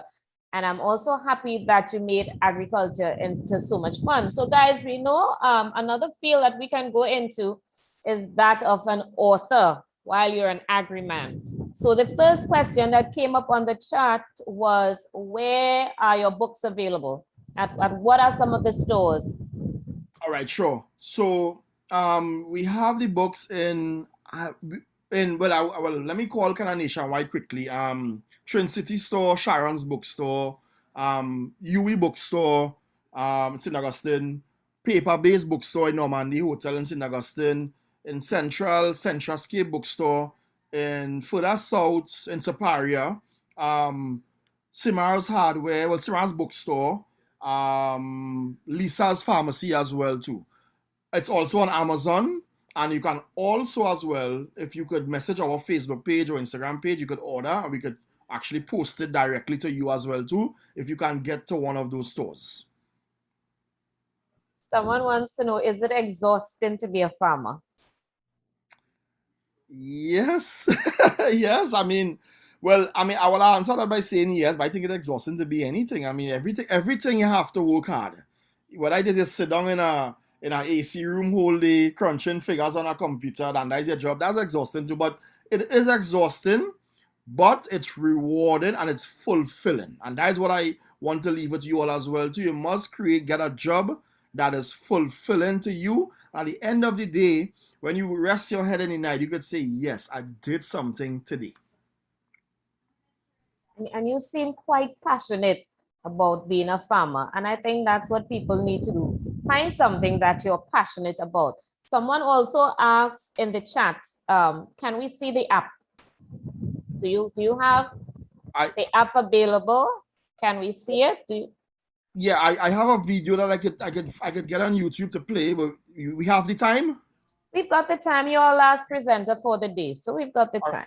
All right, so then give Let's me just see the app. Let me pull it up. Let me pull it up really quick.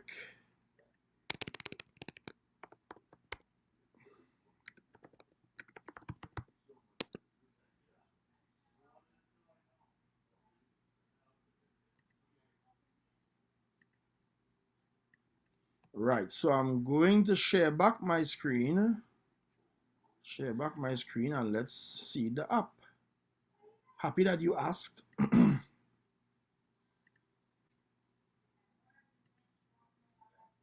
So let's do our audio testing and loud and clear? Loud and clear.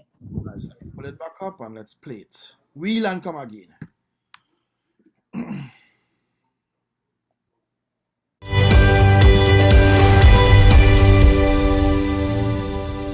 Hello everyone, Agriman here, the world's one and only food and nutrition security superhero. Have you ever wanted to grow your own food? Great! Well, Agriman is here to help you start your very own home garden. First, grab your mobile phone and go to the App Store. Search for UNDP Grow Garden Initiative, then download and launch the app. You will see 5 icons on the bottom of your home screen: Help, Tracker, Media, Upload and Share. Tap the Help icon to get started. Help Topics gives all the important information, videos and graphics that you need to set up and maintain your home garden. Choose one of the topics to learn more about this aspect of gardening. It's that easy. If you need extra help, check out Ask an Agri-Mentor and we will give you personalized information for your home garden. If you prefer to learn from watching videos, we've got you covered. Tap the media icon and you'll find lots of video tutorials from other gardeners just like you. You'll also find me in action too at my home garden. Look at these muscles. When you're ready to start planting, tap the tracker icon. This lets you select a date to start planting. Then choose the crop you want to grow. Growth milestones helps you keep track of when your seeds will germinate, when your plants will flower, and when to harvest your crops.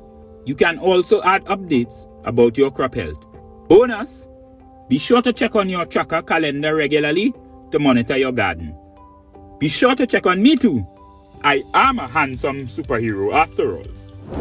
But wait, there's more. If you want to upload photos and videos of your crops, or even the delicious meals you've made from them, tap the upload icon to share your pictures and videos with other users. Real fun. To spread the word about this app, tap the share icon and send the videos or pictures you are looking at on the app to your families and friends. It's as easy as that. With the Grow Garden app and Agriman, anyone can be a farmer. Agriman out. Grow Garden Initiative, a collaboration by the UNDP, GEF, SGP, and the FAO.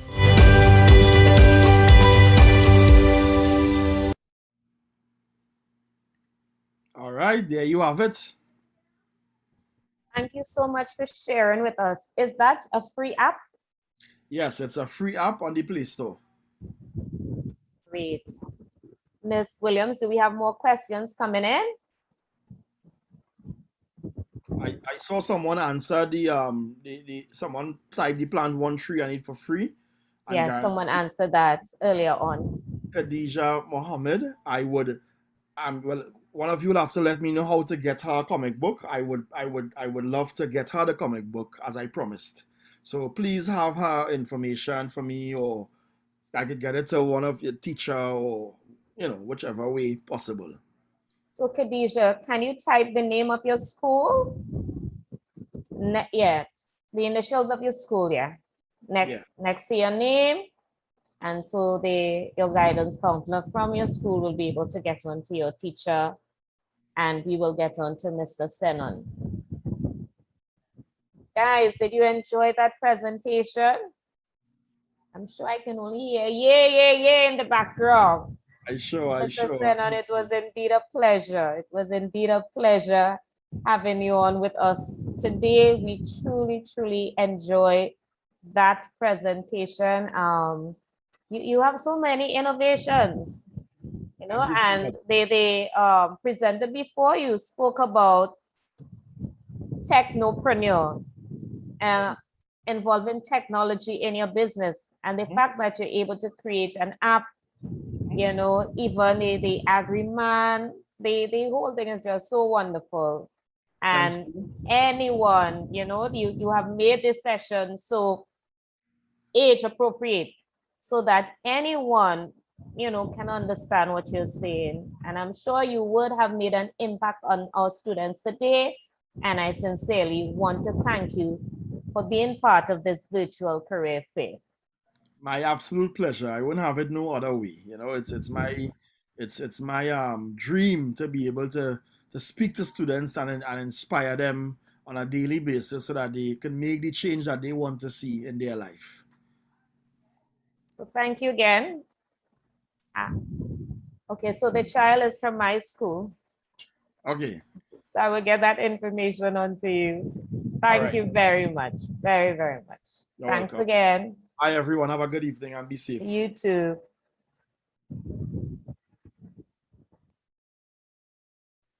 Okay, students, I'm sure you guys enjoyed that session. Today was such an exciting day.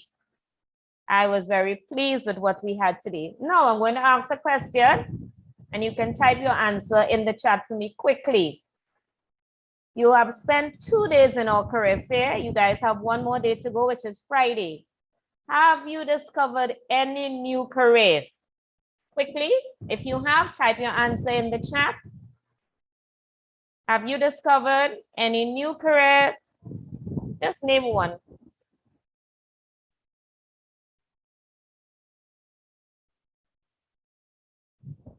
So type your school next to the career as well.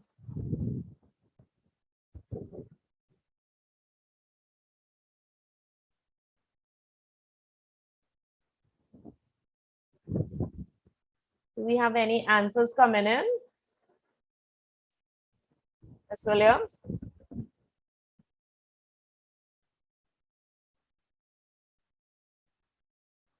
Okay. Guys, any new careers that you would have discovered?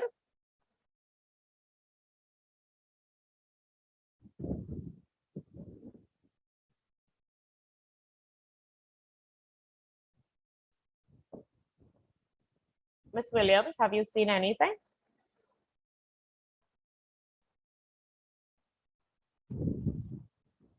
Okay, so somebody said, okay, I'm seeing technician, farmer.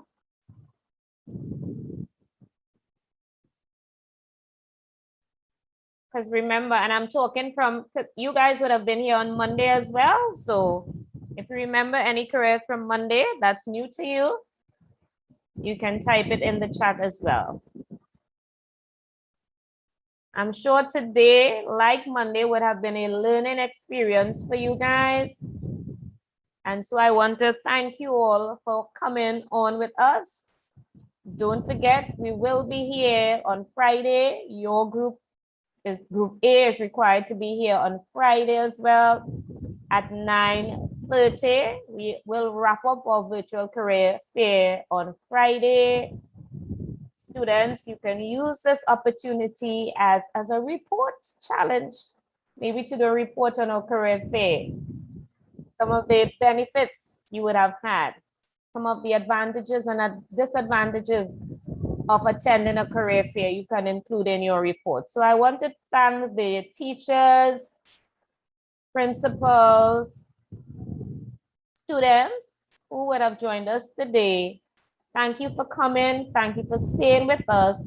I hope you had a wonderful day, and we will see you on Friday morning, God's willing, at 9:30 sharp. Do have a good afternoon. Thank you very much. This brings us to the end of today's presentation. Thank you, guys. Bye. Bye, everyone.